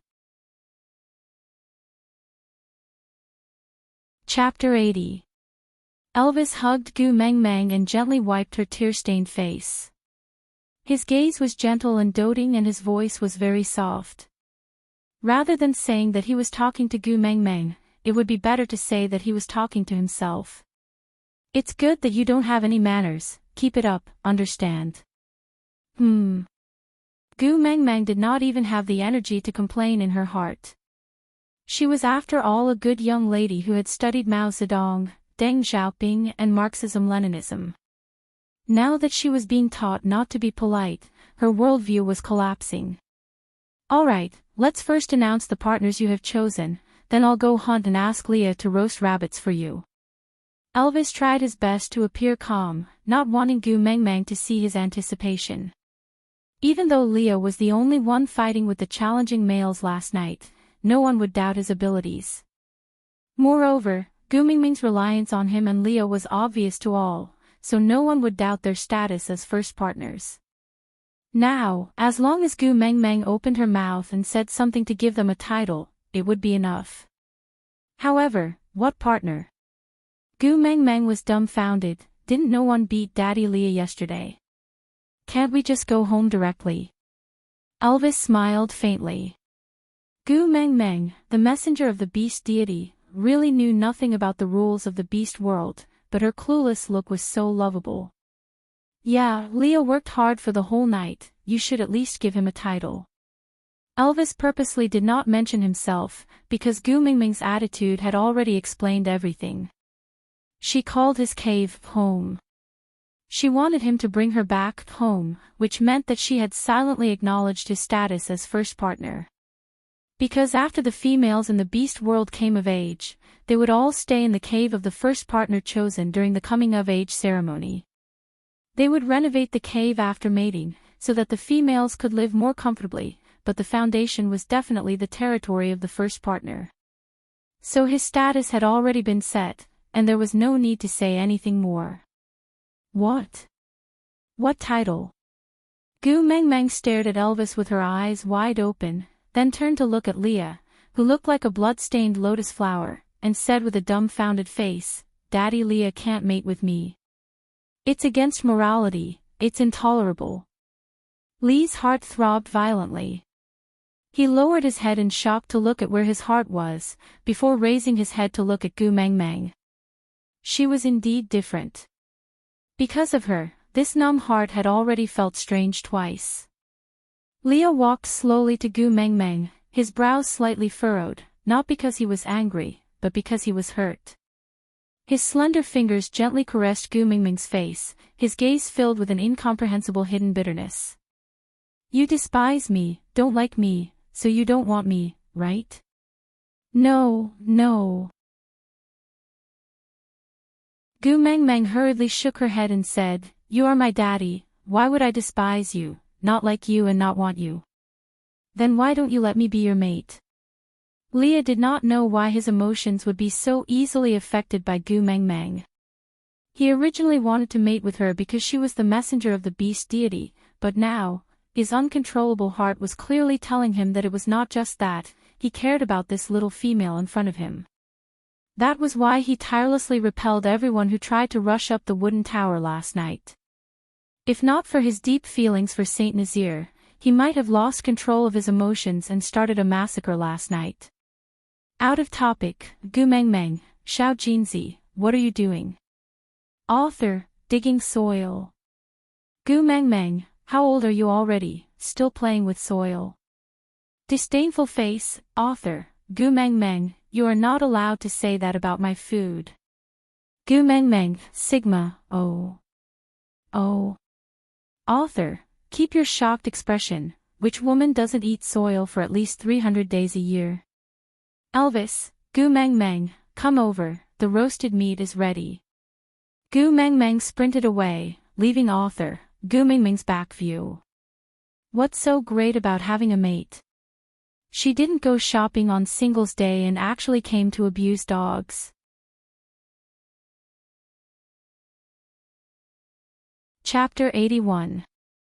You are my daddy, Leah. Gu Meng Meng looked at Leah in confusion, thinking to herself, why are you saying you want to mate with me in front of Elvis? What kind of seniority is this? Leah squinted his eyes and asked, what kind of title is daddy? Does it have the same meaning as beauty? F*******. Gu Meng Meng's heart broke down. Damn it, have you never sat in a rocking car before? Never heard of a nursery rhyme called, Daddy's daddy is grandpa? Gu Meng Meng really could not give Leah a proper relationship, so she could only wink her eyes and say, Elvis is watching, what are you doing? Leah was even more confused, Elvis was watching. Was there a problem? Elvis would not object to it. Leah, let me tell you, if you continue making a fuss, Elvis will really get angry and I won't be able to help you then. Gu Meng Meng patted Lee's shoulder earnestly. But before she could finish her sentence, Elvis said quietly at the side, I'm not angry, F*******. Gu Meng Meng looked at Elvis in shock and suddenly felt discouraged. She turned to look at Leah and said, you see, this trick is useless, Leo looked into Gu Meng Meng's eyes and used his finger to lift her chin, making her look straight into his eyes. Then, he said slowly, don't avoid my question, tell me why you don't want me to be your partner. Why, do you, not like me? Gu Meng Meng slapped Lee's hand and pushed his hand away from her chin, alright, stop pretending. I told you this trick is useless, look at Elvis, he's not jealous at all. Why don't you just tell me directly, why did you two quarrel? Let me, as your daughter, help you two to reconcile. Elvis totally did not understand what Gu Meng Meng was talking about. He said in confusion, I didn't quarrel with Leah. But Leah seemed to have thought of something as he suddenly raised his head and laughed out loud for a long while, until Gu Meng Meng's hair stood on end. Only then did he forcefully stop laughing. He placed one hand on Elvis's shoulder and inched his blood-stained face towards Elvis, but his eyes were looking at Gu Meng Meng disdainfully from the side. Just as his lips were about to touch Elvis's face, he suddenly stopped and turned around to face Gu Meng Meng, who was staring at him with a pair of innocent big eyes full of anticipation. Did you think that Elvis and I are partners? Ha! Gu Meng Meng felt embarrassed as if she had been exposed. Didn't they say that it could only be understood and not explained? Why did he say it out loud? Elvis's reaction was even bigger than Gu Meng Meng's. It was as if he had been struck by lightning, and it was to the extent that he was charred from the inside out. His face was extremely black as he squeezed out word by word from between his teeth. Leah and I are both males. Gu Meng Meng looked at Elvis and said helplessly, I know, but so what? You shouldn't be so concerned about how others see you. You're not living for those people who only know how to spread rumors. It's because you're always so concerned about how others see you and not willing to face your own feelings, that's why Leah is forced to be like this. Gu Meng Meng got more agitated as she spoke. She pulled Leah over and pointed at him. Look at him, look at him. How much did you force him to think of using mating with me to force you to face the feelings between you two? When are you going to stop running away? Gu Meng Meng's serious and angry face made Elvis really want to pry open her little head to see what was inside. Aside from the topic, come, sing with me.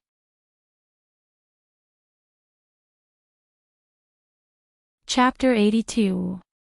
Leah, who was clearly in the midst of it all, pretended to be aggrieved while trying to hold back his laughter. He nodded his head cooperatively and looked at Elvis with a gloating expression. Elvis's forehead bulged with a thick and huge frown. He gritted his teeth and shouted, Leah. After being roared at by Elvis, a pair of furry triangular ears suddenly appeared on Lee's head. The position was the same as Sandy's little bear ears, but they were not brown like Sandy's ears. Instead, they were pure white and furry little ears without any impurities. Lee's action gave Elvis a shock. The anger he was about to explode was forcefully suppressed in his chest. One must know that a fully transformed orc would not have any beast characteristics. Could it be that Lee's ears, had they degenerated? But there was no precedent in the beast world. Elvis was about to say something when he saw Lee's fluffy big tail swinging around behind him. This time, not only Elvis, but all the orcs in St. Nazaire were shocked. Leah, degenerated. He degenerated in fear after being roared at by Elvis. Lo! Leah! Elvis's brows furrowed into a dead knot.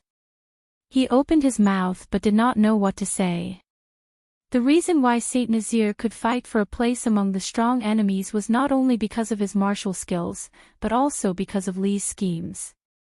No matter who was missing, St. Nazaire would always be in a precarious situation and would become the target of others' attacks at any time. Especially when Gu Meng Meng, the messenger of the beast deity, was about to descend. Once Gu Meng Meng's identity was exposed, St. Nazaire would become the target of everyone. But at this time, Leah, degenerated. Compared to the nervousness of the others, Leah was much more relaxed. A fluffy and soft tail swayed around like a feather teaser, causing Gu Meng Meng to involuntarily stretch out her hands to hug it in her arms. Ever since Lee's tail appeared, that pair of big innocent eyes had not shifted away at all. Her whole body was covered in pink bubbles and her eyes were filled with surprise. Lee's eyes were filled with happiness. But Leah would not let Gu Meng Meng have her way. It was as if he was teasing her on purpose.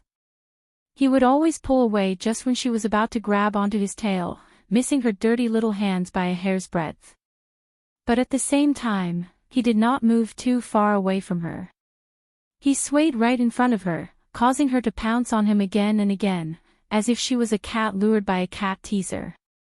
Leah smiled slyly and shook his head at Elvis, gesturing him not to worry. Then, he used his chin to point at Gu Meng Meng. Elvis turned back in confusion, only to realize that Gu Meng Meng had been teased by Lee's big tail to the point that she forgot herself. Elvis still did not quite understand. He furrowed his brows and cast a questioning look at Leah, but Leah just smiled and did not say anything.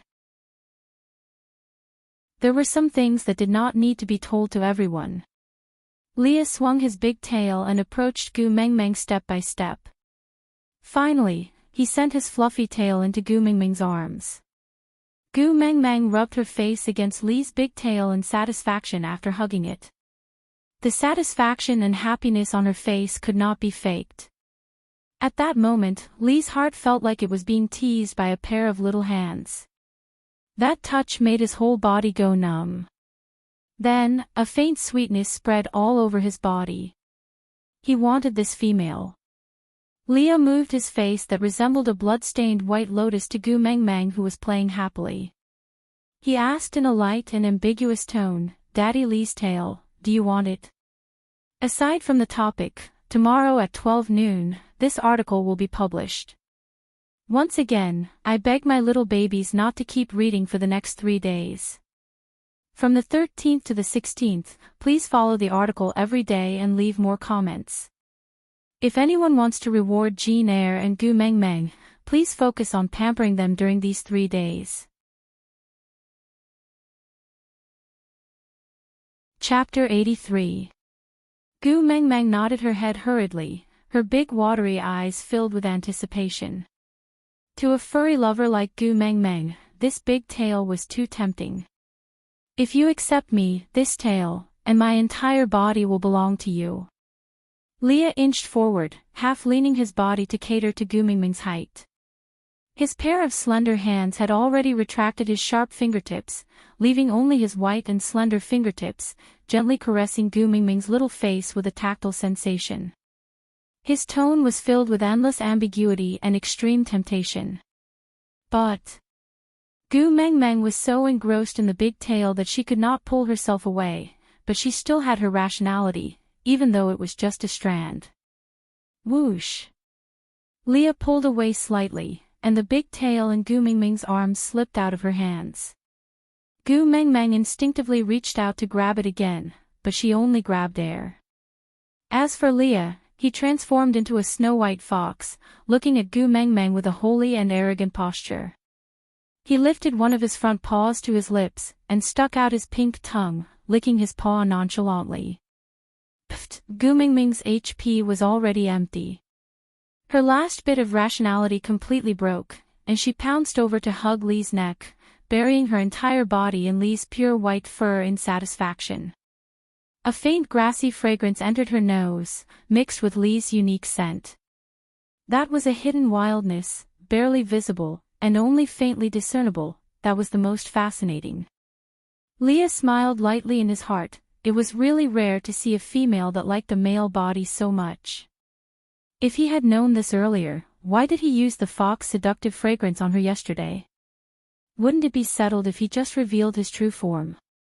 Leah bit Gu Mingming's collar lightly, flung her onto his back, then moaned softly to Elvis, before sprinting away like a ray of light. Elvis shook his head helplessly, then transformed into a wolf and followed closely behind. The males under the wooden pagoda could only watch as the black and white shadows disappeared before their eyes, and none of them had the right to chase after them. Just now. Leah let Gu Mengmeng get on his back, right? Male A said. Yeah, I didn't see wrongly this time. Leah really carried Gu Mengmeng on his back. The male B replied. In that case. Male A suddenly recalled the day when Gu Mengmeng first came to Saint Nazaire. Elvis also threw her on his back and ran away. At that time, they thought they had seen wrongly. But now that she thought about it, Saint Nazaire's strongest fighting power and wisest witch doctor seemed to be willing to submit to Gu Mengmeng, offering her their lifelong loyalty. Yes, we didn't see wrongly that day. Elvis carried Gu Mengmeng on his back then. Male B and male A had the same idea. The two injured males gave each other a fist bump and smiled against the sunlight. Looks like if we want to mate with Gu Mengmeng, we have to work harder to improve our abilities. Otherwise, it would be impossible to get Elvis and Li's approval. Makes sense, male A agreed. But none of them noticed that behind the crowd, there was a pair of vicious eyes staring hatefully at the direction where Gu Mengmeng, Leah, and Elvis disappeared. A pair of withered and wrinkled hands ruthlessly pinched the arm of the male beside her, but the male could not care less about his bleeding arm, only hugging her shoulders lightly and coaxing, "All right, Nina, don't be angry."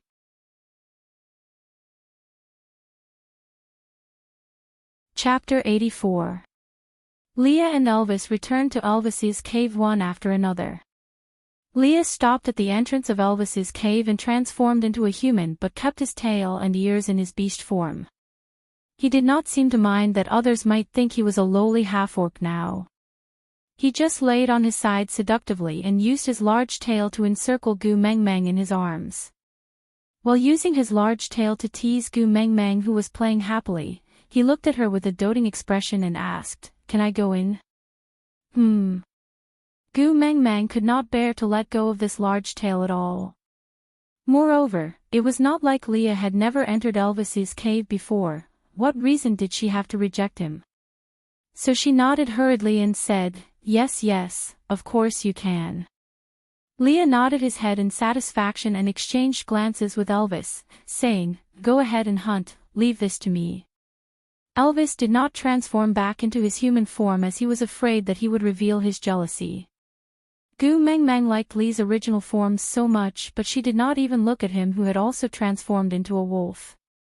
Looking at Gu Mengmeng nestling in Li's arms in satisfaction, Elvis suppressed the sourness in his heart and nodded before turning to run away.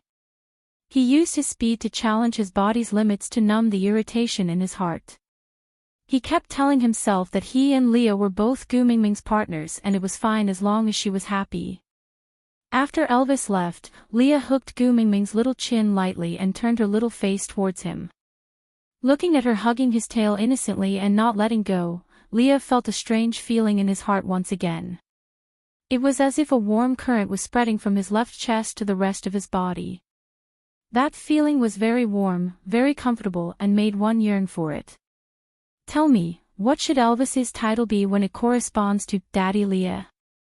Gu Meng Meng blinked her eyes and answered without thinking, Old Godmother. Leah raised his eyebrows. He could not differentiate between Daddy and Godmother, and would not know that Old Godmother was a type of chili sauce. He could only compare from the literal meaning and pronunciation before nodding his head in approval, saying, Yeah, I still like the title, Daddy Leah. Come on, say it again. Gu Meng Meng blushed. When she wanted to hug his thighs, she just blurted it out.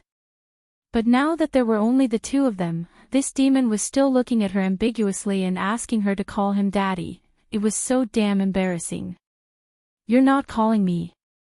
Leah tilted his beautiful eyes and said as if he was hurt, You called me so intimately before you got me. Now that I'm yours, you're not even willing to say a nickname. Meng Meng, you are so heartless. What? Gu Meng Meng shuddered and said in shock, Don't spout nonsense, I didn't pounce on you, how did you become mine? Pooh. Leah did not seem surprised by Gu Meng Meng's reaction. He just ruminated over the word, pounce, before asking with a sincere expression, You just pounced from Elvis's arms to me in front of everyone in the tribe. You even hugged me, touched and played with me for a long time. Now, are you going to turn against me and refuse to admit it? Gu Meng Meng shook her head and waved her hands. It was a common feeling of being unable to explain herself. How the hell was she going to explain that this PU was not the PU? It was all her fault for being blinded by lust. She couldn't control her urges when she saw a body of flawless white fur. But what she had pounced on was a fox, the kind of high-class pet. Aside from the topic, don't rush, Elvis's status has not been decided yet. It's impossible for Leah to be promoted. Chapter 85. In the future, you're not allowed to say that I'm not yours. Do you understand? Leah used one hand to hold onto Gu Meng Meng's hand that was waving like a windshield wiper and pulled it into his arms. Gu Meng Meng drowned in Lee's fluffy big tail while Leah caressed Gu Meng Meng's little head from time to time. He said in a slightly reproachful tone, I don't want to be abandoned. Gu Meng Meng hugged onto Lee's big tail without letting go and said tearlessly, Daddy Leah, I didn't abandon you, but I really can't mate with you. You didn't abandon me but you can't mate with me. Do you still want to pair me up with Elvis? Leah smiled evilly. He placed his elbows on the ground and supported his chin with his palm. He looked at Gu Meng Meng coquettishly and said, If Gu Meng Meng likes it, I can cooperate once in a while. But if it's for a long time, even if I agree, Elvis won't agree. Pfft. Gu Meng Meng felt her nose bleeding. Her already empty blood tank was overdrawn. Leah, does your mother know how dirty you are? At first glance, Gu Meng Meng still felt that Leah was as pure and holy as a flower on a high mountain, not to be messed with. His image had crumbled too quickly. What the heck, in just one night, Leah had walked further and further down the path of corruption, as though he was never going to return. Leah held on to Gu Meng Meng's hand gently. The gentleness in his eyes could almost be squeezed out. He looked at Gu Meng Meng affectionately and said, Gu Meng Meng, promise me, no matter what, don't abandon me, all right? Unknowingly, Gu Meng Meng's heart was suddenly touched violently. Lee's gaze was clearly smiling and gentle, but Gu Meng Meng felt as if she could see an unknown scar in that pair of eyes. Leah, what had he experienced? Gu Meng Meng kept her joking thoughts and frowned slightly. She looked back at Leah and deliberated for a long time before shaking her head and saying, I can't promise something I can't do. You're very good but I can't mate with you. Why? Hearing Gu Meng Meng's rejection, Lee's heart tightened. The question that he blurted out caught him off guard. Why would he care about the reason? According to his original personality, no matter what her reason was, he would always have a way to make her comply with his wishes. But why did he care about why now? Gu Mengmeng lowered her head, not daring to look into Li's eyes. Rejecting someone was a stressful matter, especially rejecting Leah, a Prince Charming whom Gu Mengmeng could not match up to no matter how she looked at it. The stress was even greater. And when the Prince Charming was still looking at you with an infatuated expression, the pressure was so great that it felt like the atmosphere was about to explode. Marriage. Oh, no, mating is an important matter that affects the entire generation. It can't be done casually or carelessly. Leah hooked Gu Mingming's chin with his finger. He liked the way she looked at him. When he could clearly see himself in her clear eyes, he felt an indescribable sense of satisfaction. And her avoidance made his heart uneasy. But this time, Leah felt that he was wrong. Why was it that when he saw the clear guilt and apology in her eyes, his heart felt as if it was being slowly pierced by a sharp claw? That pain lasted for a long time and he could clearly feel every minute and inch of it.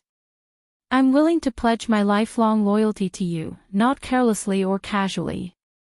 Leah retracted his arm and pulled Gu Mengmeng into his embrace, avoiding her serious gaze. Their faces were pressed against each other and Li's lips moved softly beside Gu Mingming's ear. Mengmeng, believe me, I'm serious.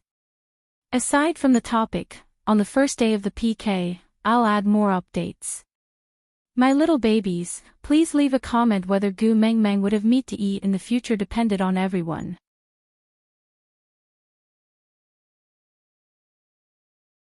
Chapter 86. But Gu Mengmeng felt a tightness in her throat. She was really not good at rejecting, but no matter how seductive or immortal Leah was, Gu Mengmeng really could not entrust her entire life to him so carelessly.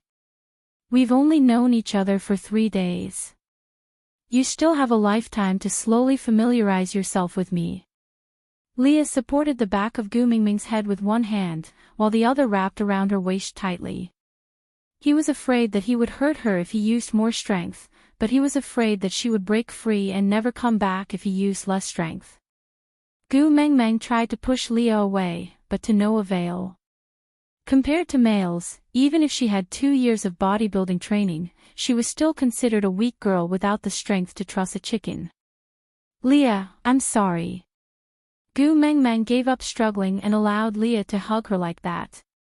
She knew that males in the beast world had extremely good hearing, so with the distance between them, even if her voice was soft, Leah would definitely be able to hear it clearly. A lifetime is too heavy a promise. I can't give my entire life to someone I've only known for 3 days. Li's back stiffened. He thought that after what happened in the past, his heart would no longer hurt, but he was wrong. But you accepted Elvis. Leo looked down, a tinge of dejection in his eyes. Ha! Gu Mingming's brain was a little slow. She seemed to know something incredible, but could not explain exactly what it was. Leo looked at Gu Mingming's reaction and suddenly asked, not knowing whether to laugh or cry, "Don't tell me, you don't intend to mate with Elvis too?" What a joke. Elvis is my godmother. Gu Mengmeng jumped up out of reflex, but after saying that, she suddenly remembered, damn, Elvis helped her change her sanitary pad before, and he even changed his clothes from head to toe, F***ck. What happened to the promised sisters, godmother and daughter? Gu Mengmeng looked up at the sky and sighed, I've been tricked by a wild wolf. Leo laughed and squinted his eyes. His gaze drifted to the distance, looking calm but with a hint of murderous intent. So, the first partner in your heart is Barit? How is that possible? Gu Mengmeng shook her head heartlessly. I only see Barit as a friend. The kind of friend who can care, hug and kiss. Leo raised his eyebrows and asked. Gu Mengmeng facepalmed. Damn it, could this joke ever get over with? Seeing that Gu Mengmeng did not reply, Leo curled his large tail and scooped Gu Mengmeng into his arms. Her tiny waist was pressed tightly against Lee's firm abs and both her feet were off the ground. Other than Leah, she did not have any other support points. So she could only wrap her arms around Lee's neck to maintain her balance, but her upper body instinctively moved backwards, trying to widen the distance between them. But why would Leah let her have her way? One of his hands had already grabbed the back of her head and fixed her in front of him at a distance of about a fist. With a smile that was not a smile, he said, "Meng Meng, if you feel that 3 days is too short and is not enough for you to believe my sincerity, then, before you feel that it is long enough, let me be your friend. The kind of friend that you can care, hug, kiss." As Leah spoke, he slowly inched forward. His target was naturally Gu Mengmeng's tender and delicious lips. Gu Mengmeng crossed her arms in front of her chest and blocked Lee's kiss. She laughed dryly, "Ha, ha ha, it's good to be friends. Let's start from being friends. Friends can kiss." Leah said unhappily. "There are many types of friends too. Not every friend can be kissed." Gu Mengmeng said seriously. "No." Leah raised his head and said in a slightly commanding tone with a sense of pride, "I want to be your only friend. Other than me, you cannot be polite to any other friend, or else I will kill him." Leah raised his head and looked at Gu Mengmeng. "Aside from the topic, come, my little babies. Today's prize-winning question and answer session, old godmother's real name is ___________. The first prize for answering correctly is XXB30, the second prize is 20, the third prize is 10.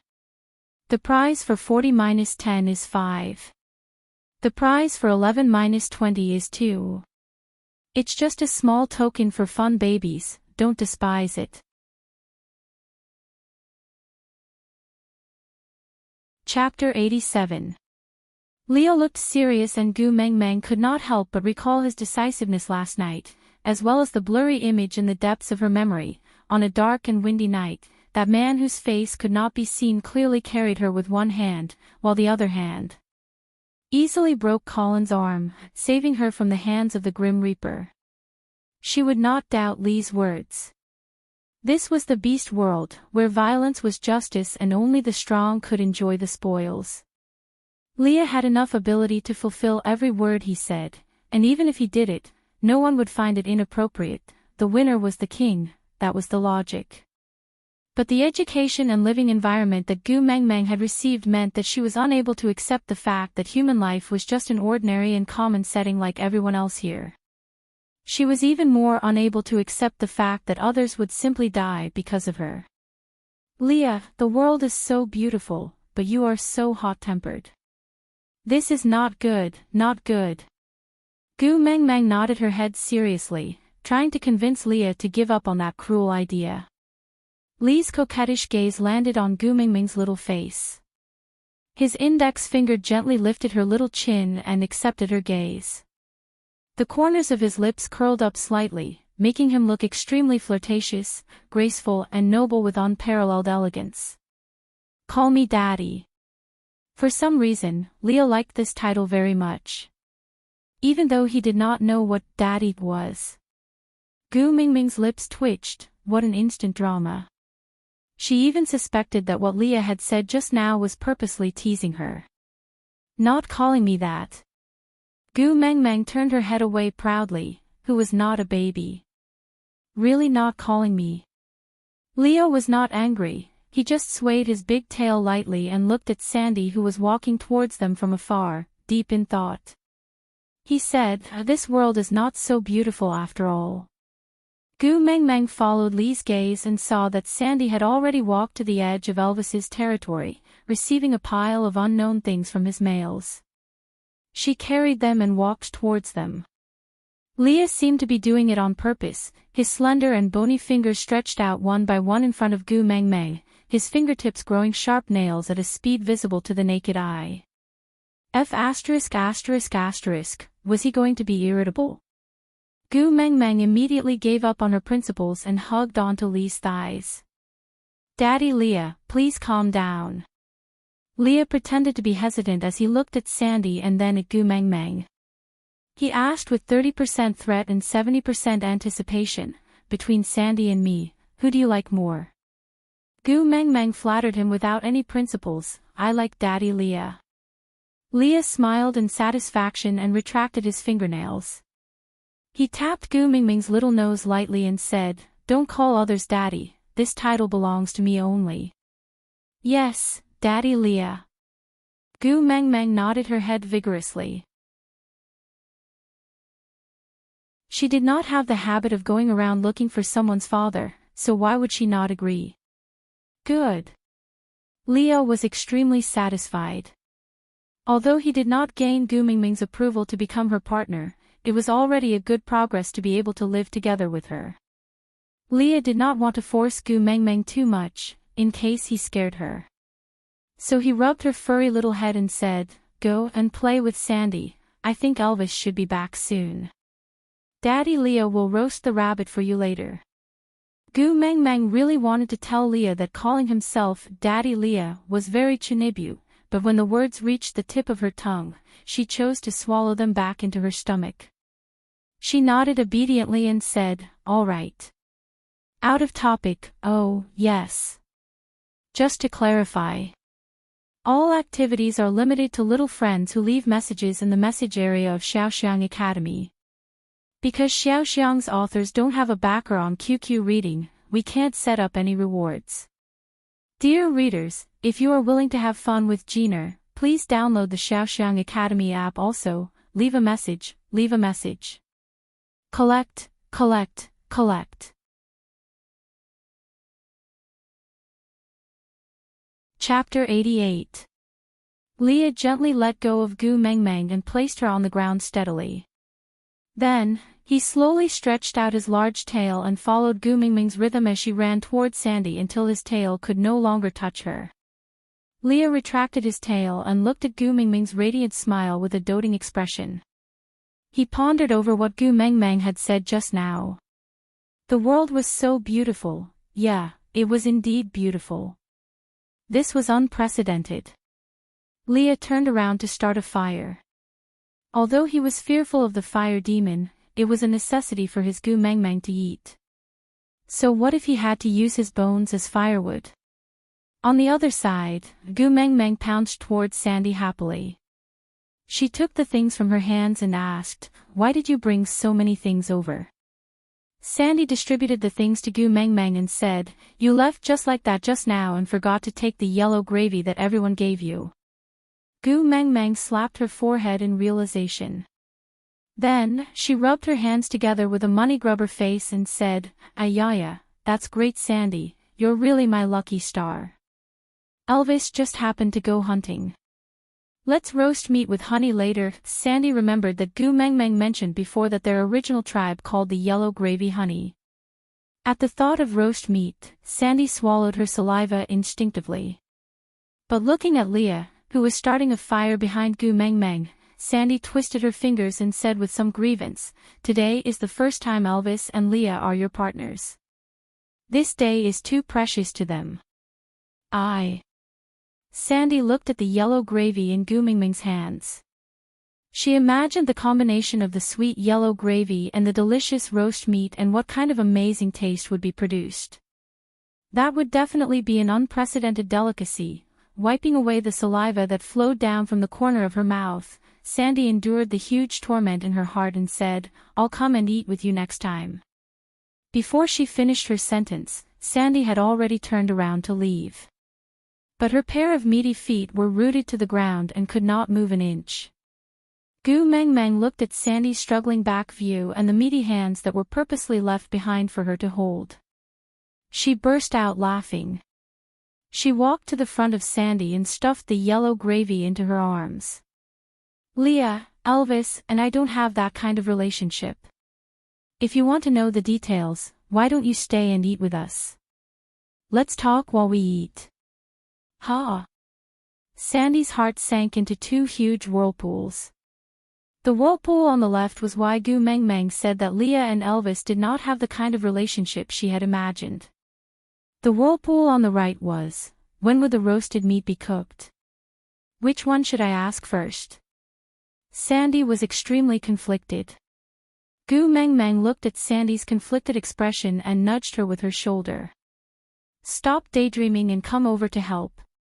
Ah. Oh, okay. Sandy was a little excited. Help. Gu Meng Meng asked her for help. Ever since she was young, she had only been waiting to eat, drink, and be taken care of. When she was young, it was her father, and when she grew up, it was her partner. They had always told her, be good and wait, it will be ready soon. This was the first time someone had asked her for help. Sandy was so agitated that she almost cried, but Gu Meng Meng had no idea what kind of feelings she had brought to Sandy's heart. Wasn't it normal for best friends to help each other out? Sandy blindly followed behind Gu Meng Meng, her little hands clutching the sides of her dress nervously. Her eyes shone with anticipation and nervousness. What would Gu Meng Meng ask her to do? She seemed to not know how to do anything. Aside from the topic, Jean brought Gu Meng Meng, Elvis and Leah. Asking for love in all sorts of ways. Please don't be a novelist, you must catch up with the updates.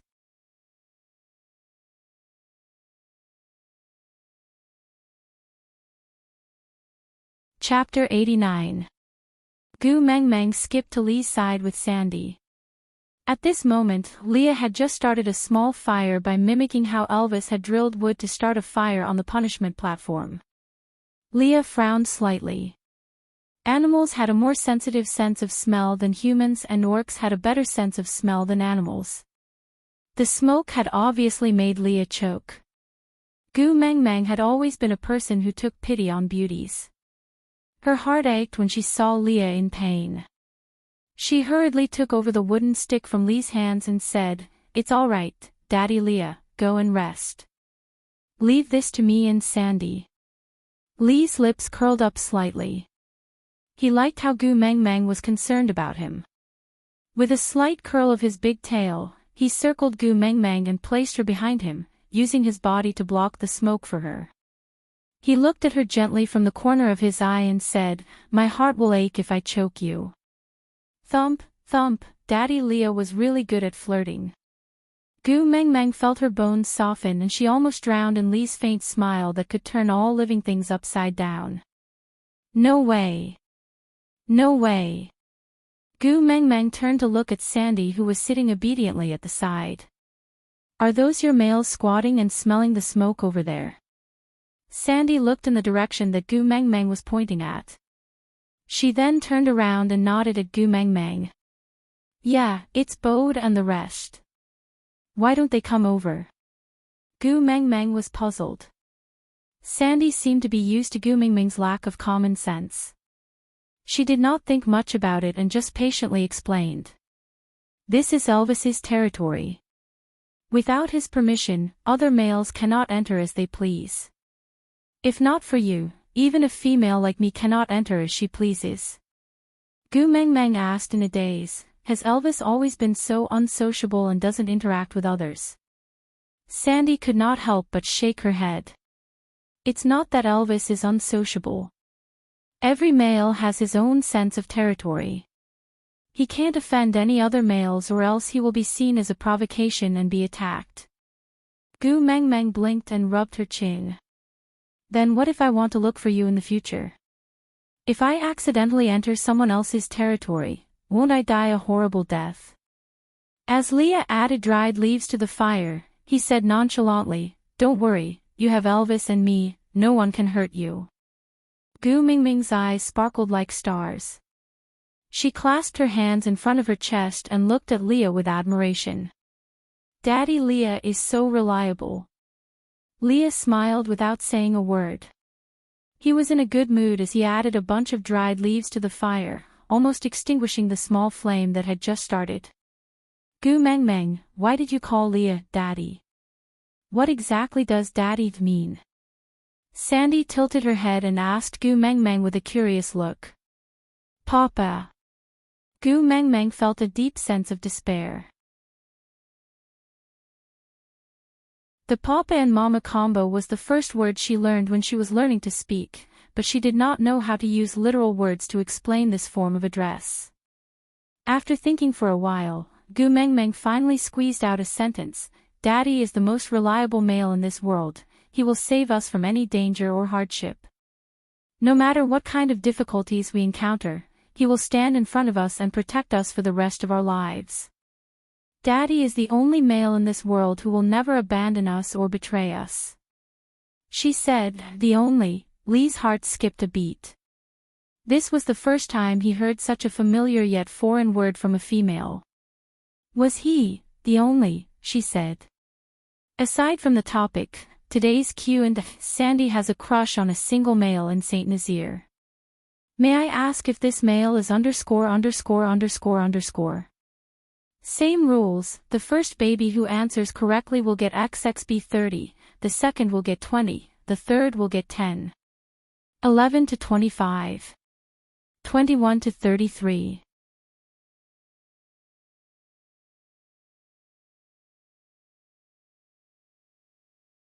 Chapter 90.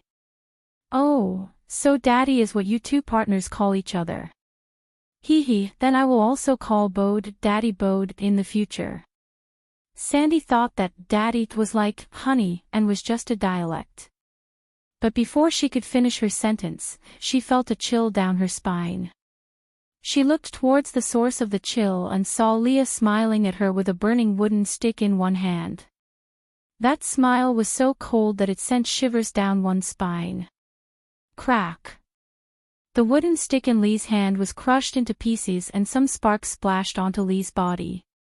However, he did not care and just maintained that cold smile. In a clear voice, he said, "This title belongs to me." Oh. Sandy shrank her neck and nodded pitifully. Leo was so scary when he had a partner. He even threatened females. He was not like this in the past. Sobs. She wanted to cry but did not dare to. She felt so wronged. Seeing that the atmosphere was a little awkward, Gu Mengmeng laughed dryly. She held Sandy's little hand in her arms and said, "Daddy does not mean partner. It is a kind of blood relationship, a kind of familial love. It is a kind of connection that cannot be severed no matter what. It is very simple but also very complicated. I will explain it to you when I have the chance in the future. Now let's talk about roasted meat. All right?"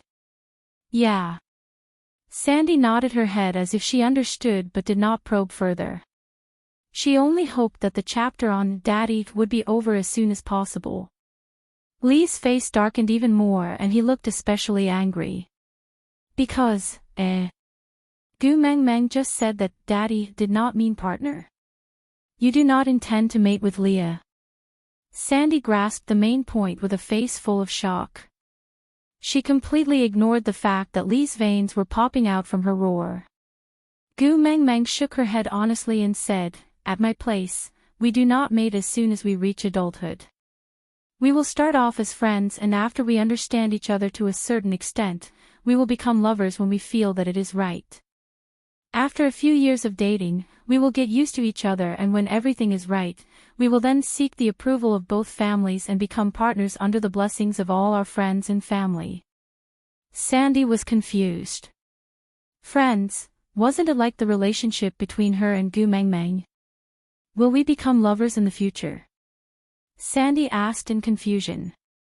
Pfft. Gu Mengmeng burst out in laughter. "My sexual orientation is normal. I only like pretty boys. You don't like me anymore." Sandy's eyes were misty, and it looked like she was about to burst into tears. It wasn't easy for her to make a friend. If Gu Mengmeng didn't like her, then would she become all alone again? Although her partners treated her very well and loved her very much, she always felt that there were some things that she couldn't tell them. But Gu Mengmeng was different.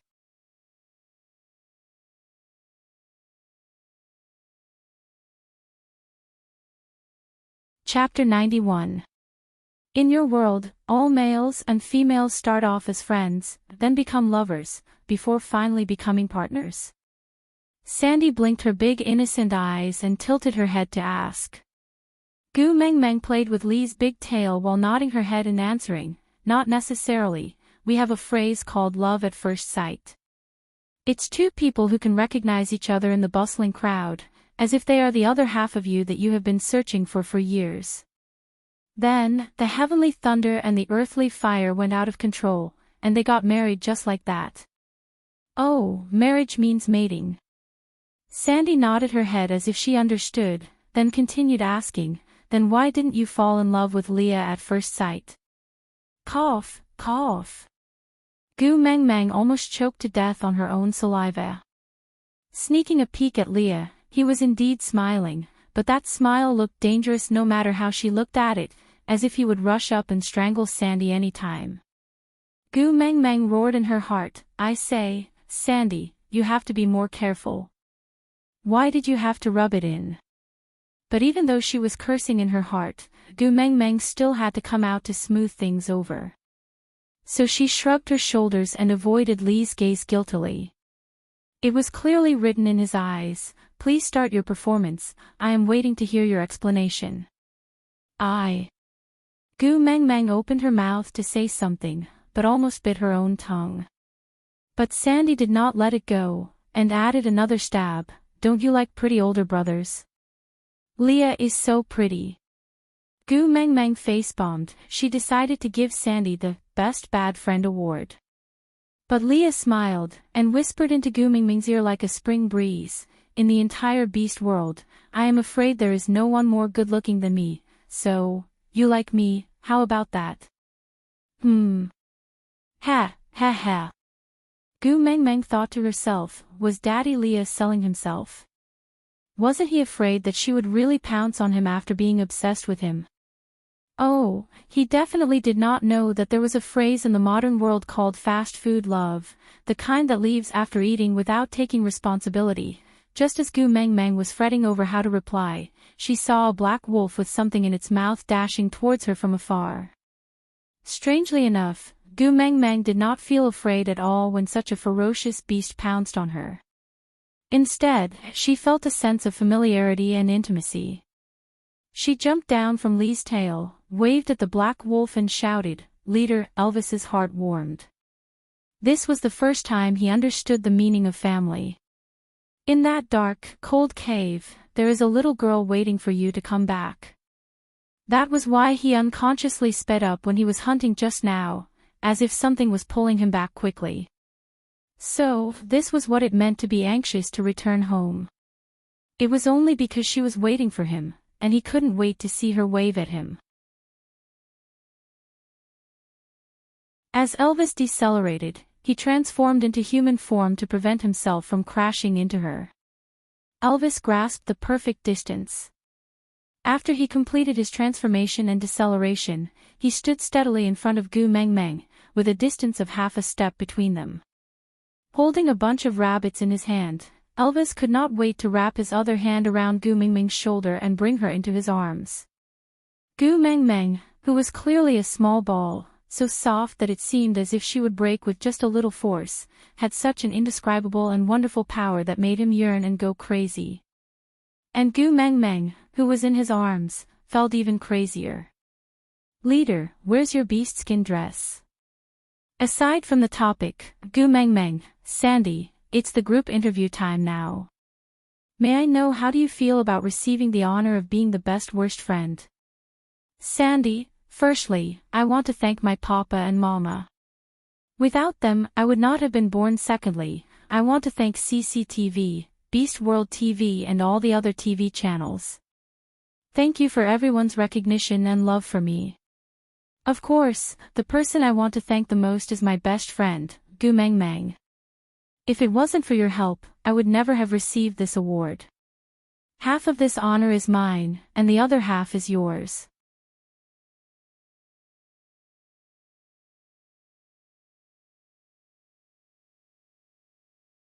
Chapter 92. Bo. Leader, your clothes. Gu Mengmeng said each word with a trembling voice. Her entire body froze and she did not dare to move an inch. Yes, she was a girl who was slightly infatuated with girls, but that was only in the area of moving her mouth. When it came to real combat, she had the heart but not the guts to do it. Elvis hugged Gu Mengmeng, not willing to let go. He enjoyed the endless warmth that she gave him, and the blissful feeling that spread throughout his body made him sink in and infatuated with her. Where are your clothes? Gu Mengmeng swallowed her saliva. Damn, every single hair on her body was reminding her that she was being hugged by a naked male. Any careless touch would cause goosebumps all over her body to fall off. I threw it on the way. Elvis would never say that his beast-skin dress was torn off by a tree branch because he was in a hurry to see her. He was too stingy to turn back to pick it up for 2 seconds, so he transformed into his beast form and ran back. Gu Mengmeng swallowed her saliva and silently cursed Leader for being so rich. The fist-sized luminous pearl was crushed just like that, and the top-quality fur was thrown away just like that. Rich. What about that? Sandy is watching. Gu Mengmeng really wanted to push Elvis, but any random movement of hers now would very likely cause her to touch something that she should not touch. So Gu Mengmeng could only stiffen her body and breathe carefully, afraid that it would cause unnecessary misunderstandings. Elvis's lips curled up and a strange feeling spread in his heart. She minded other females seeing his body. Help me wear it. Elvis stretched his hand out to Leah, and Leah took down the beast-skin dress hanging near the entrance of the cave and threw it to him. Elvis caught the beast-skin dress steadily and hooked it with one finger to hang it in front of Gu Mengmeng, looking like he was going to be naked if she did not help him wear it. Gu Mengmeng was free and hurriedly took a small step back to widen the distance between them. But this step back, she could see it even more clearly. Gu Mengmeng, whose face was as red as a pig's liver, snatched the beast-skin dress from Elvis's fingers and wrapped it around Elvis's waist messily. She tied a dead knot in a flurry and only heaved a sigh of relief after ensuring that it would not fall off. He awkwardly changed the topic. Boss, what did you hunt back? Rabbit. Elvis picked up a bunch of rabbits tied together with grass that he had casually thrown aside and passed it to Gu Mengmeng. Yeah, after squatting down, he realized that Gu Mengmeng's beast-skin dress was worn really well. Although it was so tightly wrapped around his flesh that a slight movement could break the dress, the suffocating feeling was still pretty good. Look, there's a red mark on her waist. How beautiful it is. How artistic.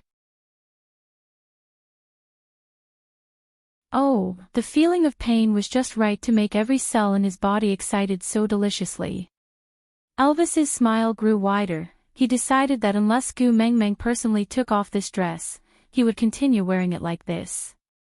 Gu Mengmeng's face was still burning hot. She had no time to pay attention to Elvis's strange expression and Lee's deep gaze. She just took the rabbits and frowned her delicate crescent brows, asking, Boss, did you catch all the rabbits in this nest to extinction? Yeah. Elvis replied with a single word cheerfully. He did not know what extinction meant. Gu Mengmeng lifted the bunch of rabbits in her hands and asked, even the nests? Not a single one was left behind, right? Yeah. Elvis continued nodding his head cheerfully. Gu Mengmeng's lips twitched. She sat cross-legged on the ground and started to untie the little rabbits. She said as she untied them, you should at least leave a descendant for others, or else we won't have any rabbits to eat in the future.